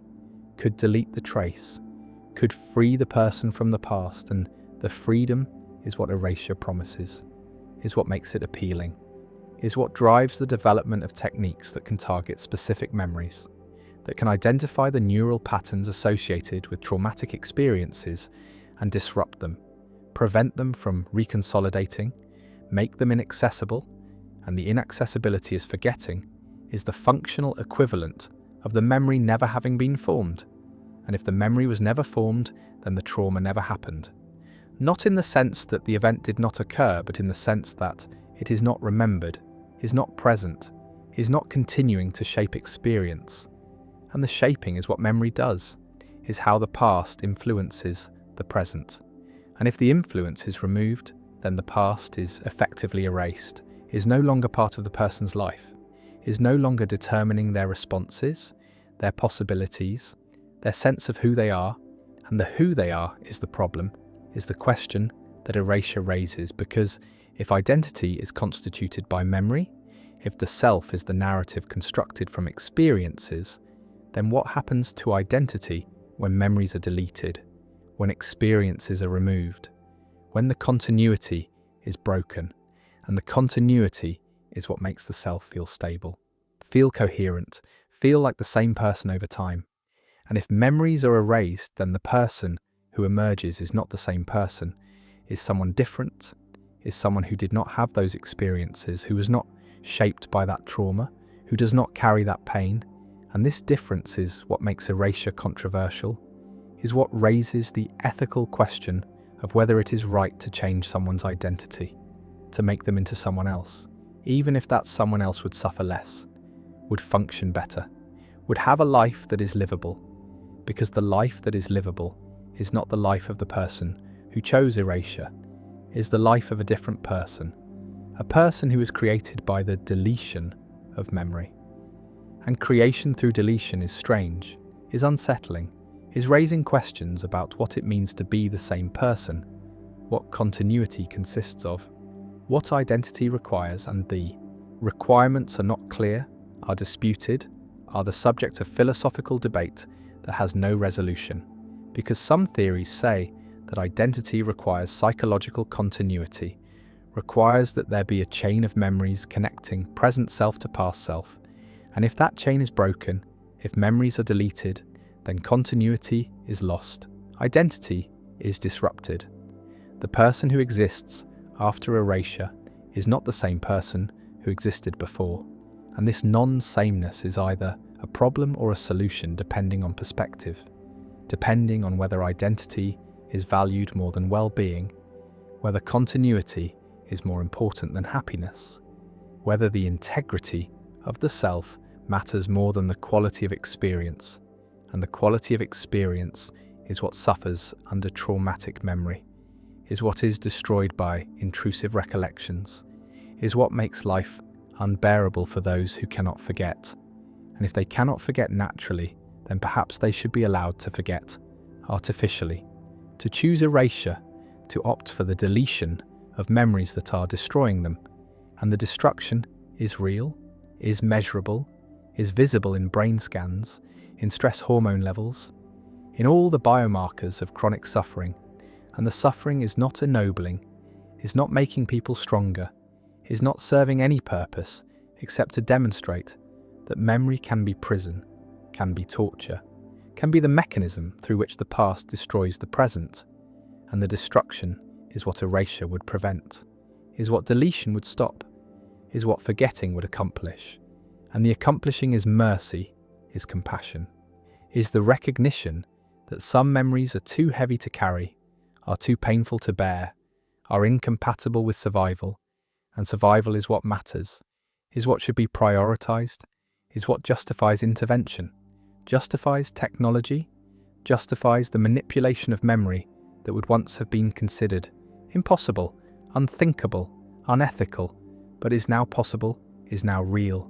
is now raising questions that must be answered about who decides, about what criteria are used, about whether erasure should be available to anyone who wants it or only to those whose suffering meets some threshold. And the threshold is where the difficulty lies, is where the ethics become complicated. Because if erasure is available only for the most severe trauma, then who decides what counts as severe enough? And if it is available to anyone, then what prevents its misuse? What prevents people from erasing memories that are uncomfortable but not traumatic, that are painful but not disabling, that are part of the normal range of human experience and should perhaps be integrated rather than deleted? And the integration is what traditional approaches emphasize, is what therapy aims for, is the incorporation of difficult experiences into a coherent narrative, into a sense of self that includes the trauma but is not defined by it. But this incorporation is not always possible, is not always achievable, is requiring resources and time and capacity that not everyone has. And even when it is achieved, it is not always sufficient, is not always eliminating the suffering, is not always making the memory tolerable. And when integration fails, then what? Is the person simply condemned to suffer? Condemned to carry the memory forever? Condemned to be destroyed by an experience that happened once but is replaying endlessly? And the endless is what memory makes possible, is the way that a single event can become a lifetime of suffering. And if that suffering can be prevented, can be eliminated, can be stopped through the deletion of memory, then why should it not be? What principle is more important than the relief of suffering? What value trumps the well-being of the person who is being destroyed by memory? And the destruction is not metaphorical, is literal, is the disintegration of functioning, of relationships, of the capacity to live. And if erasure can prevent this disintegration, then perhaps it should be used, perhaps it should be offered, perhaps it should be normalized rather than stigmatized. But the stigma is real, is coming from multiple directions, from those who believe that memory is essential to identity and should not be tampered with, from those who worry about slippery slopes and unintended consequences, from those who insist that suffering has meaning and should be endured rather than erased. And the meaning is what is most disputed, is what is most questioned. Because the claim that suffering has meaning is easy to make from a position of safety, from a position of not suffering, from a position of having integrated one's own traumas, or never having experienced trauma severe enough to be unintegrable. But for those who are suffering, for those who are being destroyed, the meaning is not visible, is not accessible, is not providing any comfort or purpose or reason to continue. And the continue is what is in question, is what is at stake, is why erasure might be necessary, might be ethical, might be the right choice. Despite all the concerns about identity and continuity and the sanctity of memory, because memory is not sacred, is not inherently valuable, is only valuable insofar as it serves life. And when it does not serve life, when it destroys life, when it makes life unbearable, then its value is negative, is harmful, is justifying intervention. And intervention is what erasure is the technological manipulation of memory for therapeutic purposes. And the therapeutic is what justifies it, is what makes it ethical, is the goal of reducing suffering, of improving functioning, of making life livable for those for whom it is currently unlivable. And the unlivable is the condition that justifies extreme measures, that justifies technologies that would otherwise be considered too risky, too invasive, too potentially harmful, because the harm of doing nothing is greater than the harm of erasure, is greater than the risk of identity disruption, is greater than any abstract concern about the sanctity of memory. And the sanctity is the appeal to tradition, is the insistence that things should be done the way they have always been done, that memory should not be manipulated, that the past should be accepted rather than edited. But this traditionalism is not serving those who are suffering, is not helping those who are being destroyed, is only protecting an ideal, a concept, a belief that memory is essential to being human. And maybe it is, maybe memory is what makes humans human, but maybe humans would be better off with less memory, with more forgetting, with the capacity to let go of experiences that serve no purpose except to create suffering. And the capacity is what technology is providing, is what erasure makes possible, is the choice to forget, to let go, to be free from the past, and the freedom is what matters, is what should be prioritized, is what makes erasure not just permissible, but perhaps obligatory, perhaps something that should be offered, should be encouraged, should be made available to all who need it, because the need is great, is widespread, is affecting millions who are living with memories they cannot escape, cannot integrate, cannot survive. And the survival is what is at stake, is what makes this an urgent question. Not an abstract philosophical puzzle, but a practical ethical dilemma with real consequences for real people who are suffering now, who need relief now, who cannot wait for therapy to work or for time to heal or for meaning to emerge from their trauma. Because for many, the meaning never emerges. The healing never happens. The suffering never ends, except through death or erasure. And if erasure can prevent death, then it is the ethical choice, is the compassionate choice, is the choice that prioritizes the person over the principle, the individual over the ideal, the actual suffering over the abstract concern. And the concern about identity is legitimate, is real, is raising important questions about what continuity means and whether it can be preserved through erasure. But these questions are secondary to the question of survival, are less urgent than the question of whether the person can continue living with the memory. And if they cannot, then the questions about identity become moot, become irrelevant, because identity requires existence, and existence requires tolerability, and tolerability requires that memory not be destroying the person. And if it is destroying the person, then erasure is justified, is necessary, is the intervention that should be used. And the using is not a failure of courage or resilience or meaning-making, is not an admission of weakness, is not a refusal to integrate or endure,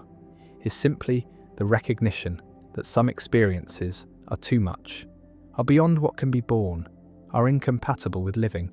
And when living is the goal, then erasure is the means, is the technology that makes it possible, is the mercy that medicine can provide. And the providing is ethics, is compassion, is the appropriate response to suffering that is otherwise unrelievable. And the unrelievable is what makes memory torture in some cases, is what makes the past a prison, is what makes forgetting not a failure, but a necessity. Not a loss, but a gain. Not the destruction of identity, but its salvation. Because identity requires a living person, and living requires that trauma not be replaying constantly, not be fragmenting consciousness, not be making every moment unbearable. And the unbearable is what memory makes possible, is what remembering produces is the cost of consciousness that includes memory. And maybe some things should not be remembered, should not be preserved, should not be allowed to continue shaping experience. And the shaping is what memory does, is how the past influences the present. And if that influence is destructive, then it should be stopped, should be interrupted, should be erased. And the erasing is what technology now allows, is what ethics should permit, is what compassion demands. Because the alternative is continued suffering, is the ongoing destruction of people by their own memories,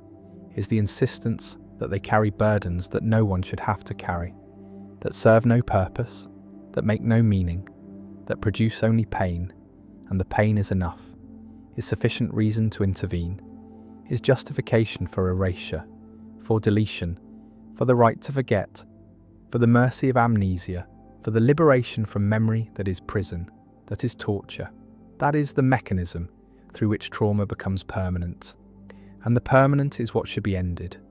is what technology can end, is what ethics should permit ending. Because memory is not sacred, identity is not absolute, continuity is not more important than survival, and survival is what erasure makes possible, is what forgetting provides, is what some people need in order to live. And the living is what matters, is what should be protected, is what justifies the technology, justifies the intervention, justifies the choice to erase, to forget, to let go of the past, to be freed from memory, to be given the mercy of amnesia. And the mercy is real, is powerful, is the gift of forgetting what should never have happened, what should never have been remembered, what should never have been allowed to destroy a life. And the destruction is what erasure prevents, is what forgetting stops, is what makes the ethics clear, makes the choice obvious, makes the answer yes. Some memories should be erased, should be deleted, should be forgotten, because memory is not always gift, is sometimes curse, is sometimes the thing that destroys rather than preserves, that harms rather than helps, that makes life unbearable rather than meaningful. And when memory is cursed, then erasure is cure, is treatment, is the ethical response to suffering that has no other solution. And the solution is forgetting, is amnesia, is the right to oblivion, is the choice to let the past go, to be freed from its weight, to live without the burden of memories that serve no purpose except to create pain. And the pain is enough, is reason enough, is justification enough for erasure, for deletion, for the technology that makes forgetting possible, that makes mercy achievable, that makes liberation from memory real. And the real is what matters, is what should guide ethics, is what should determine whether erasure is used. And the determination is clear, is obvious, is yes, for those who need it, for those who are suffering, for those whose memories are destroying them. Erasure should be available, should be offered, should be used, because memory is not sacred, suffering is not meaningful. The past is not worth preserving when it destroys the present, and the present is all there is all that matters, is what should be protected, even if protection requires forgetting, even if survival requires erasure, even if living requires the deletion of memory, because living is what matters, is what ethics serves, is what makes erasure not just permissible, but necessary, not just acceptable, but obligatory, not just an option, but the right choice, the ethical choice, the compassionate choice, the choice that prioritizes people over principles, individuals over ideals, actual lives over abstract concerns. And the concerns are real, but are secondary, are less important than the suffering, less urgent than the need, less compelling than the possibility of relief. And the relief is what erasure provides, is what forgetting offers, is what amnesia delivers. And the delivery is mercy, is compassion, is ethics in action, is the appropriate response to suffering that can be prevented, to pain that can be stopped, to memories that can be erased and should be erased and will be erased, because the technology exists, because the need is real, because the suffering is unbearable, and the unbearable should not be borne when it can be lifted, when it can be removed, when it can be erased. And the erasing is not loss but gain, not harm but healing, not destruction but salvation, not the end of identity but its continuation. Because identity requires life, and life requires that memory not be weapon, not be prison, not be torture. And when memory is these things, then erasure is the answer, is the solution, is the mercy that makes. Living possible, and the possible, is what matters, is what ethics serves, is what makes forgetting not failure, but wisdom, not weakness, but strength, not escape, but survival. And survival is enough, is sufficient, is the justification for erasure, for deletion, for the right to forget, for the mercy of amnesia, for the ethics of forgetting. Power does not distribute evenly, does not spread across populations in equal measure, does not settle into equilibrium where everyone has the same, but instead concentrates, accumulates, forms gradients that are steep, that create hierarchies that are natural, not in the sense of being just, but in the sense of being inevitable, being the default pattern that emerges whenever humans organize, whenever groups form, whenever coordination is needed. And the need for coordination is constant, is the condition of social existence, and coordination requires decision-making, requires that someone decides when decisions cannot be made collectively, when consensus is impossible, when speed is necessary, and the necessity creates the opening for power, creates the opportunity for some to decide for others, and the deciding is power, is the core of it, is the ability to shape outcomes, to determine directions, to control resources, and once this ability concentrates, once some have it more than others, the concentration tends to increase, tends to amplify, tends to create the hierarchies that are visible in every society, every organization, every group that persists over time because power reproduces power, is self-reinforcing, is creating the conditions that allow more power to accumulate, and the accumulation is not accidental, is not the result of conspiracy, is the natural geometry of social organization, is the shape that power takes when humans interact over time, and the shape is pyramidal, is hierarchical, is arranging people into levels, into ranks, into positions that vary in their access to resources, to decision-making, to influence, and the variation is not small, is not modest, is extreme, is exponential, is creating gaps between levels that are wider than the gaps within levels. And the widest gap is at the top, is between those who have power and those who do not. And those who have power are few, are the minority, are the elite who sit at the apex of the hierarchy. And the apex is narrow, is limited, is only accommodating a small number, because power shared is power diluted, is power threatened, is power that might be challenged. And so those at the top work to maintain their position, work to prevent others from ascending, work to ensure that the hierarchy remains steep, remains stable, remains resistant to change. And the resistance is not passive, is active, is the exercise of power to preserve power, is the use of resources to maintain access to resources, is the employment of influence to prevent the emergence of rival influences. And the employment is continuous, is strategic, is operating at multiple levels, through multiple mechanisms, through the formal and the informal, through the visible and the invisible, through the structures that are explicit and the processes that are hidden. And the hidden is where power is most effective, is where it operates without being seen, without being named, without being recognized as power. Because power that is visible is power that can be challenged, that can be resisted, that can be opposed, but power that is invisible, that operates through assumptions, through norms, through the structures that are taken for granted, is power that is unassailable, is power that reproduces itself without anyone noticing, without anyone objecting, without anyone having the language to describe what is happening. And what is happening is the maintenance of hierarchy through the 1,000 small mechanisms that ensure power stays where it is, that prevent redistribution, that make equality impossible, not just difficult, but structurally impossible, because the system is designed to concentrate power,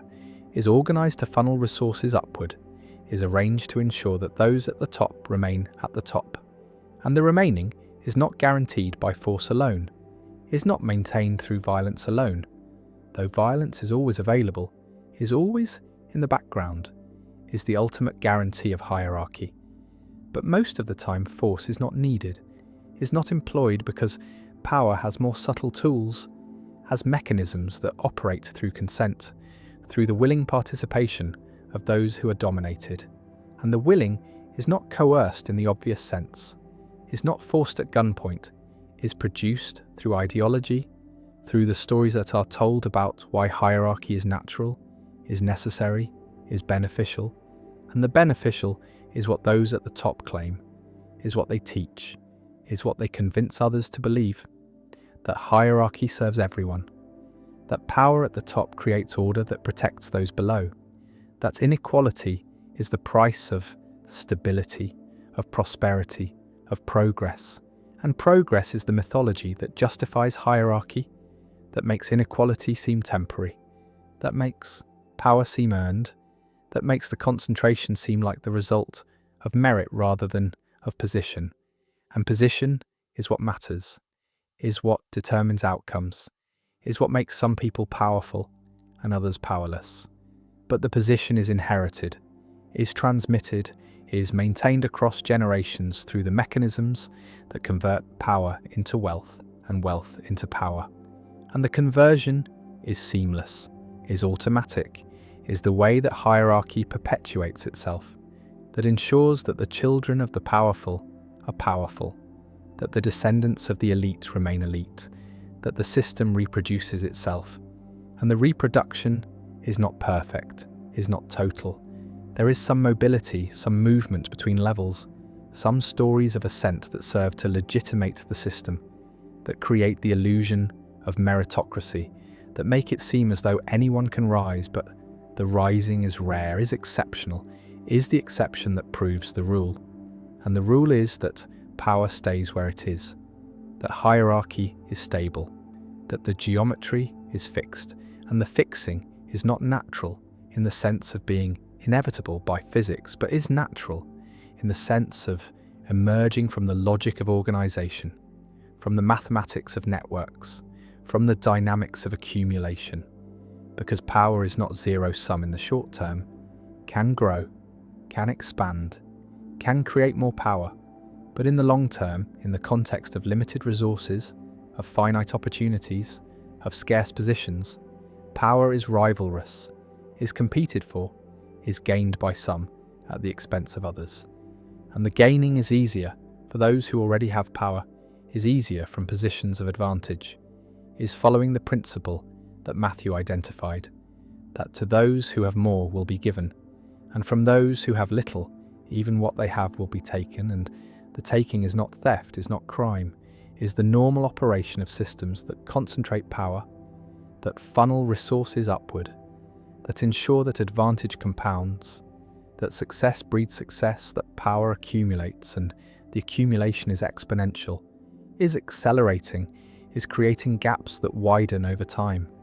that make the top more distant from the bottom, that make mobility less possible, that make hierarchy more rigid,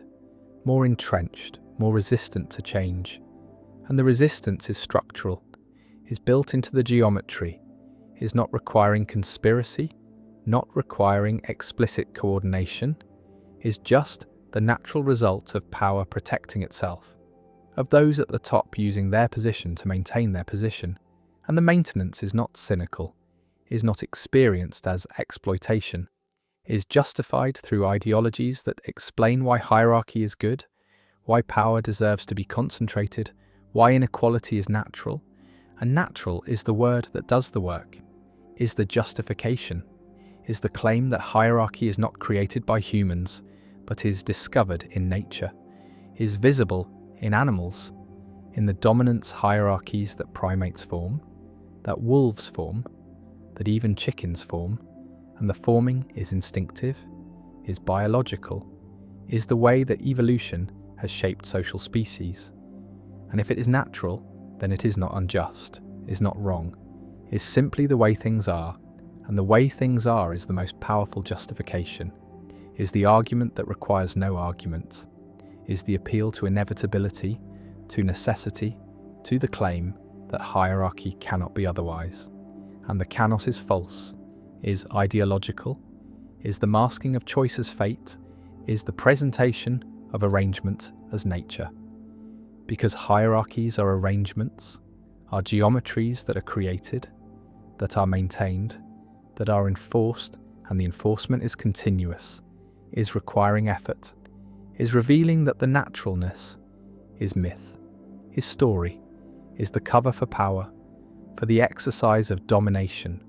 for the structuring of society in ways that benefit the top at the expense of the bottom. And the bottom is where most people are, is the base of the pyramid, is the many who support the few, who generate the resources that are concentrated at the apex, who do the work that creates the wealth that flows upward. And the flowing is not natural, but is designed, is structured through laws, through institutions, through the mechanisms that extract value from the many and deliver it to the few. And the delivery is called profit, is called return, is called the reward for capital, for ownership, for the position of controlling resources. And control is power, is the core of it, is the ability to decide how resources are used, who benefits, who is excluded, and the exclusion is the mechanism, is how hierarchy maintains itself, is how power reproduces power, because access is limited, is restricted, is controlled by those who already have access.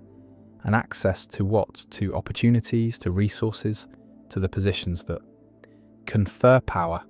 And the conferring is not automatic, is not open, is requiring credentials, requiring connections, requiring the social capital that comes from position. And position is inherited, is transmitted, is the thing that makes hierarchy stable, that prevents mobility, that ensures that the geometry remains fixed. And the fixed is what those at the top want, is what they work to maintain, is what they defend, through the mechanisms that are both overt and covert, that operate through law and through culture, through institutions and through norms, through the structures that are formal and the processes that are informal. And the informal is where much of the work happens, is where power operates most effectively, through networks, through relationships, through the soft power that is harder to see, harder to challenge, harder to dismantle than the hard power of force, of law, of explicit command, because soft power operates through influence, through persuasion, through the shaping of desires and beliefs, through the creation of consent. And consent is what makes hierarchy stable, is what allows domination without constant coercion, is what Gramsci called hegemony, is the condition where the dominated accept their domination, where the powerless believe in the legitimacy of power, where the hierarchy seems natural, seems right, seems like the way things should be, and the should is the achievement, is the conversion of power into authority, of domination into legitimacy, of hierarchy into order. And order is what power promises, is what it delivers, is the stability that comes from everyone knowing their place, accepting their rank, performing their role. And the performing is not resisted, because resistance seems pointless, seems impossible, seems like challenging nature itself. And nature is the mask, is the story, is the ideology that makes power invisible, that makes hierarchy seem inevitable, that makes inequality seem like the necessary cost of civilization. And civilization is the achievement of hierarchy, is the organization of humans into structures that are complex, that are specialized, that are requiring coordination. And coordination is impossible without power, Without hierarchy, without someone deciding, someone directing, someone controlling, and the controlling is concentrated, is centralized, is accumulating at the top.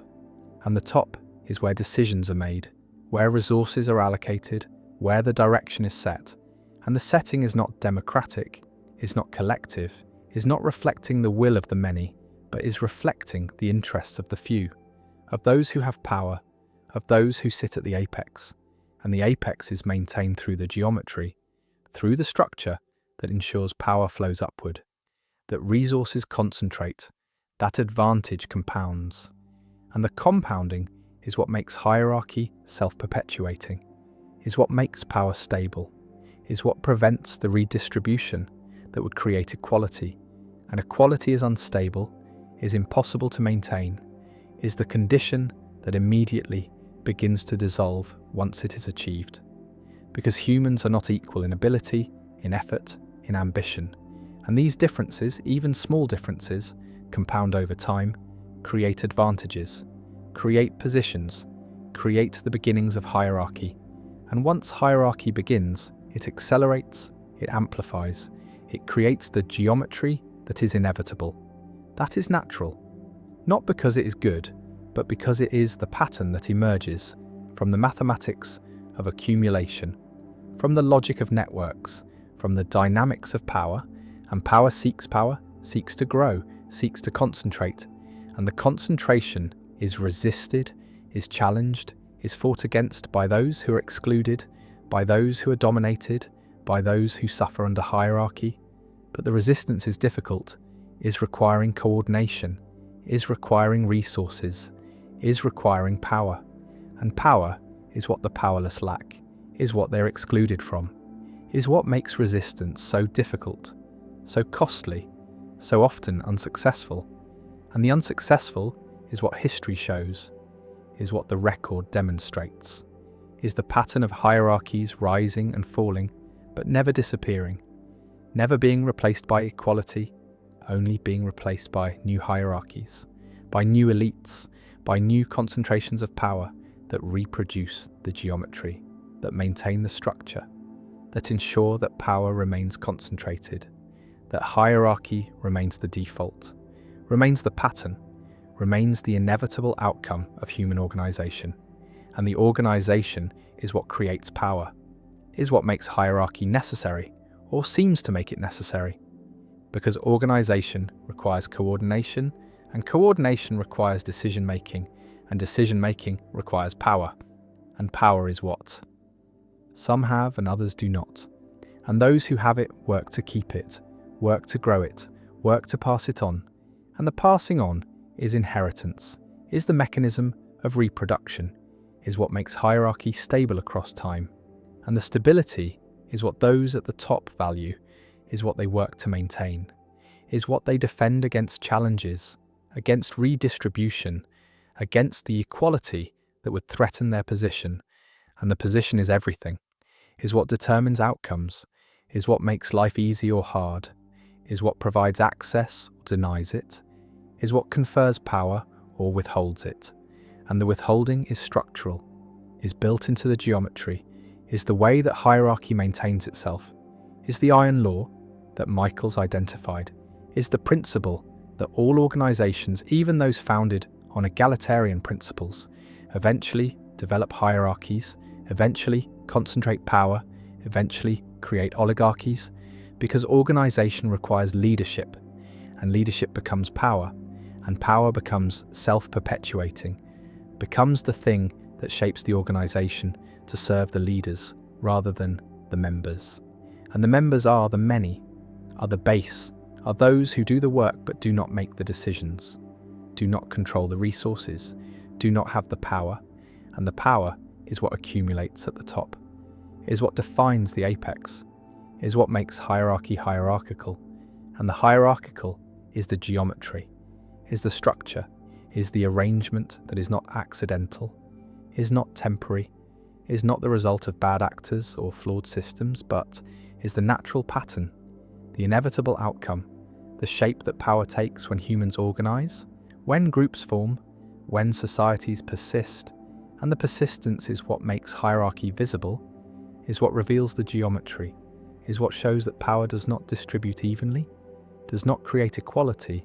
does not settle into balance, but instead concentrates, accumulates, forms the pyramids that are visible everywhere, in every society, in every organization, in every context where humans coordinate. And the coordination requires hierarchy, or seems to require it, and the seeming is enough, is what makes it real, is what makes the geometry inevitable, is what ensures that power will concentrate, that inequality will persist, that hierarchy will remain the default pattern, the natural arrangement, the geometry of power that shapes human life, that determines outcomes, that creates the world where some have much and most have little, where some decide and most obey, where some rule and most are ruled, and the ruling is not eternal, is not permanent. Hierarchies fall, are replaced, are overturned, but they are not eliminated, are not abolished, are not transcended, because the geometry remains, the pattern persists, the structure reasserts itself, and new hierarchies form, new elites emerge, new concentrations of power accumulate at new apexes, and the cycle continues. The pattern repeats, the geometry remains. Because power concentrates, because hierarchy is natural, because equality is unstable, because the geometry of power is not optional, is not chosen, is not the result of conspiracy or design, but is the inevitable outcome, the natural pattern, the way that power arranges itself when humans organize, and the organizing never stops, and the hierarchy never ends, and the geometry persists, always, inevitably, naturally, as the shape of power, as the structure of domination, as the pattern that defines human society, that creates inequality, that maintains hierarchy, that ensures that power remains concentrated, that the few rule the many, that the apex dominates the base, that the geometry of power remains fixed, remains stable, remains the eternal pattern, the natural arrangement, the inevitable structure that is hierarchy, that is power. That is the way things are and have always been and will always be, as long as humans organize, as long as groups form,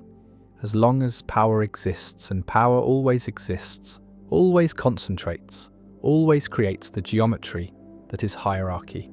that is domination, that is the natural, inevitable, inescapable pattern of human organization. And the organization is power, and power is hierarchy, and hierarchy is geometry, and the geometry is eternal.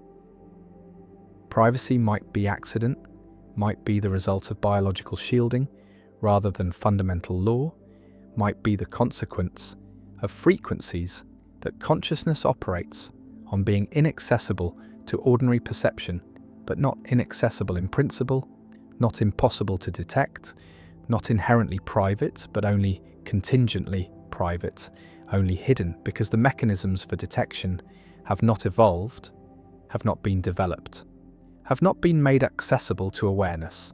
and the awareness that some claim to have, that schizophrenics report, that people experiencing psychosis describe, might not be delusion, but might be the temporary or permanent loss of the shielding, the opening of the channels that are normally closed, the reception of signals that are normally filtered out, and the filtering is what protects privacy, is what keeps thoughts hidden, is what ensures that consciousness remains internal, but the internal might not be as secure as it seems, might not be as absolute as is assumed, might be vulnerable to detection, to interception, to the kind of broadcasting that paranoid individuals fear,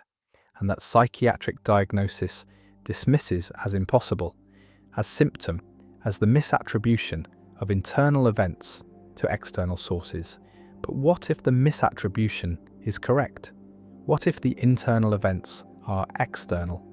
What if thoughts are not confined to the skull, but are radiating outward on frequencies that some can detect, that some are sensitive to, that some cannot avoid detecting, and the detecting is experienced as hearing voices, as receiving transmissions, as being unable to stop the influx of thoughts that are not one's own, but are coming from others, from the environment, from the field of consciousness that might be shared rather than private, that might be collective rather than individual, that might be accessible to those whose shielding has failed, whose filters have broken, whose sensitivity has increased beyond the normal range. And the normal range is what most people experience, is the condition where thoughts feel private, feel internal, feel like they belong to the self and are not accessible to others. But this feeling might be illusion, might be the result of limited sensitivity, might be the consequence of biological constraints that prevent the detection of signals that are actually present, actually broadcasting, actually available to anyone with the right equipment, the right sensitivity, the right frequency. And the frequency is what matters, is what determines whether thoughts are visible or invisible, whether consciousness is private or public, whether the mind is sealed or permeable. And the permeable is what some experience, is what schizophrenics describe, is what people in psychosis report. And the reports are consistent, are describing the same phenomena across cultures, across time periods, across individuals who have no contact with each other. And the consistency is troubling, is suggesting that maybe the experiences are not entirely subjective, are not entirely generated by malfunctioning brains, but are detecting something real, something that is normally filtered out, something that exists in the environment, in the field, in the frequencies where consciousness operates. And the operating might be electromagnetic, might be quantum, might be something that physics has not yet characterized, but that biology is sensitive to, that nervous systems are tuned to, that brains are receiving and transmitting constantly. And the transmitting is what creates the possibility of thought broadcasting, is what makes privacy contingent rather than absolute, is what suggests that the experience of having thoughts that are one's own, that are hidden from others, that are safe from detection, might be the result of anatomical luck, might be the consequence of having filters that work, having shielding that holds, having a nervous system that is tuned to the right frequency and is not picking up the signals that are all around, that are being broadcast by every other conscious being, and the beings are transmitting without knowing, are radiating thoughts without intending, are creating a field of consciousness that is dense, that is crowded, that is full of signals that most cannot detect, but that some can, that some are cursed to detect, that some experience as invasion, as the loss of privacy, as the horrifying realization that thoughts are not safe, are not hidden, are not private, and the not private is what thought broadcasting delusion describes, is what paranoia is responding to, is what might be accurate perception rather than misperception,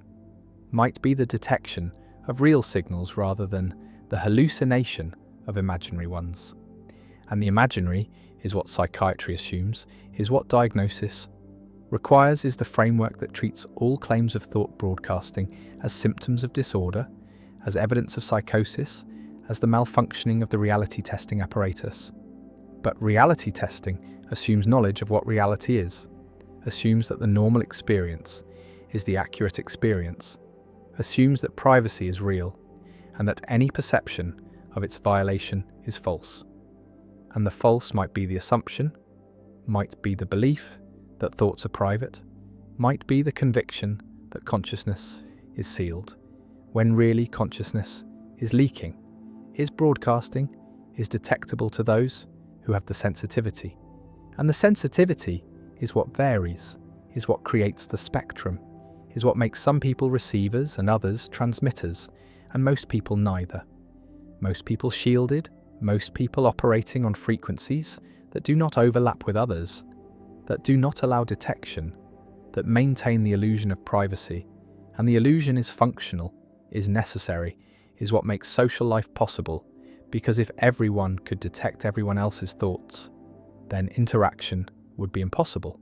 would be overwhelming,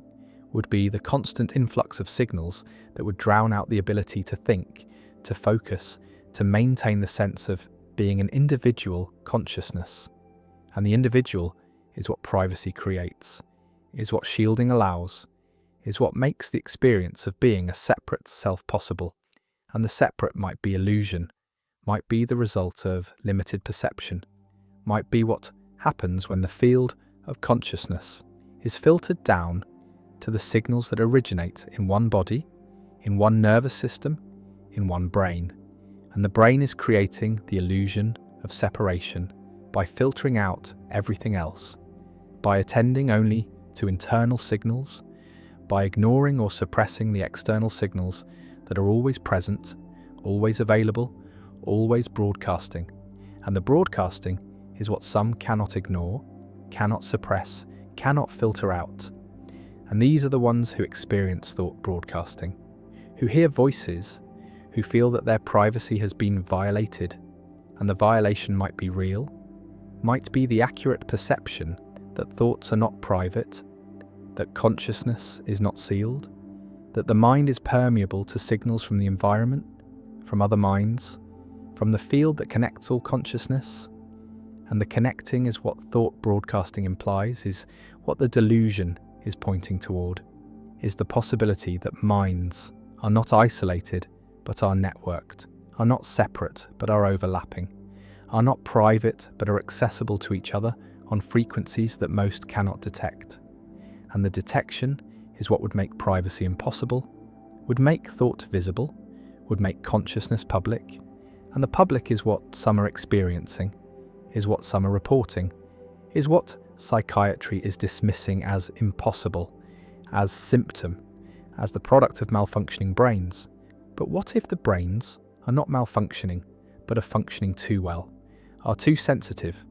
are detecting signals that are real, but are normally filtered out? And the filtering is what fails in psychosis, is what breaks in schizophrenia, is what allows the influx of thoughts that are not one's own, that are coming from others,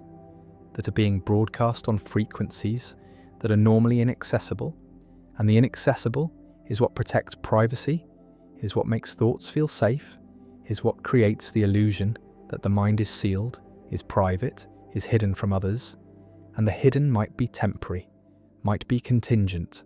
might be the result of biological constraints that could be overcome, could be bypassed, could be eliminated through technology, through drugs, through practices that alter consciousness, that change sensitivity, that open the channels that are normally closed. And the opening is what some experience spontaneously, is what happens in psychosis, is what occurs when the filters fail.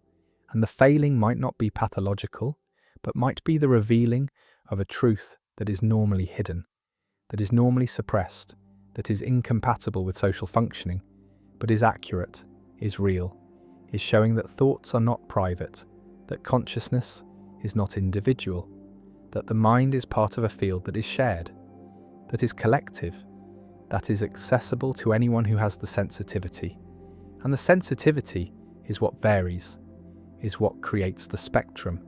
is what determines whether thoughts are experienced as private or as public, as hidden or as visible, as safe or as vulnerable.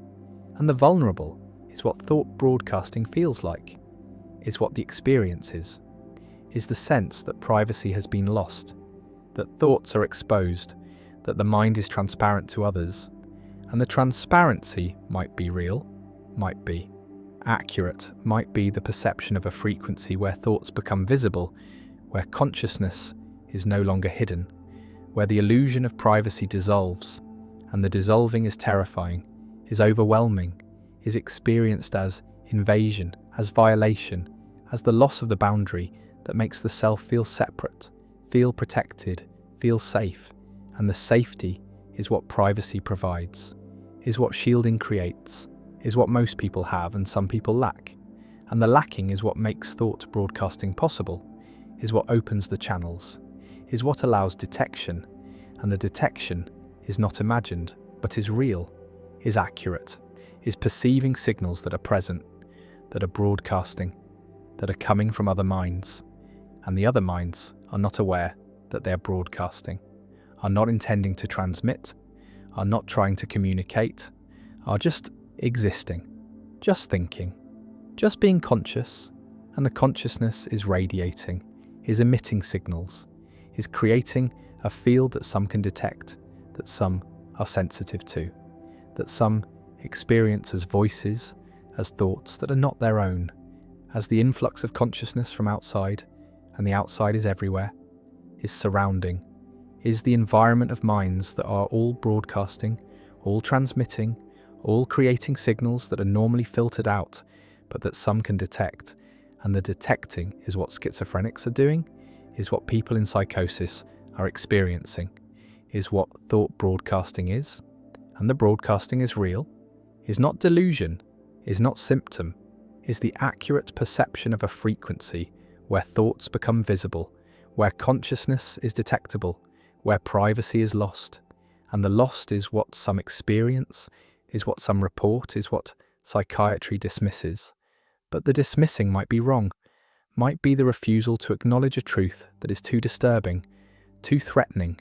too incompatible with the belief that thoughts are private, that minds are sealed,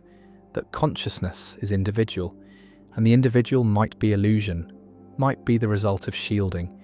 might be what most people experience because their filters work, because their sensitivity is limited, because they are operating on frequencies that do not overlap with others, and the others are there, are broadcasting, are detectable to those who have the sensitivity. And the sensitivity is what the Soviets were researching, is what psychic warfare experiments were trying to exploit, is what programs like M-Culture were investigating, is the possibility that thoughts can be detected, can be influenced, can be transmitted and received. And the receiving is what some can do naturally, is what schizophrenics are experiencing, is what thought broadcasting is describing, and the describing is accurate, is real, is perceiving signals that are present, that are broadcasting on frequencies that are normally inaccessible. And the inaccessible is what protects most people, is what maintains privacy, is what creates the illusion that thoughts are hidden, are safe, are private, but the private is contingent, is anatomical, is the result of luck, of having the right sensitivity, the right filters, the right shielding, and the shielding can fail, can break, can be bypassed, and the bypassing is what reveals the truth, which is that thoughts are not private, consciousness is not sealed, minds are not isolated, and the isolation is illusion, is the result of limited perception, is what happens when the frequencies where consciousness operates are filtered out, are suppressed, are made inaccessible, and the inaccessible is temporary, is contingent, is what most people experience, but not what everyone experiences. And the everyone includes those who can detect the signals, who can perceive the thoughts, who can see consciousness at the frequency where it becomes visible, where privacy dissolves, where the mind is exposed. And the exposed is what thought broadcasting is what the experience describes, is what some are perceiving, and the perceiving might be accurate, might be real, might be showing that privacy is not fundamental, but is contingent, is not absolute, but is anatomical, is not guaranteed, but is the result of luck, of having filters that work, of operating on frequencies that do not overlap, of being shielded from the signals that are everywhere, that are broadcasting, that are making thoughts visible to those who can detect them. And the detecting is possible, is real, is what some experience, is what thought broadcasting is. And the broadcasting is not delusion, but is perception, is not symptom, but is sensitivity, is not pathology, but is the revealing of a truth that most cannot see, that most are protected from, that most never experience, which is that thoughts are visible, consciousness is detectable, minds are permeable, and privacy is not inherent, but is anatomical luck, is the contingent result of having the right biology, the right sensitivity, the right shielding, and the shielding is what fails, is what breaks, is what allows the frequency where thoughts become visible to be detected, to be experienced, to be known. And the knowing is terrifying, is overwhelming, is the loss of the illusion that made privacy possible, that made the self feel separate, that made consciousness feel safe. and the safety is gone,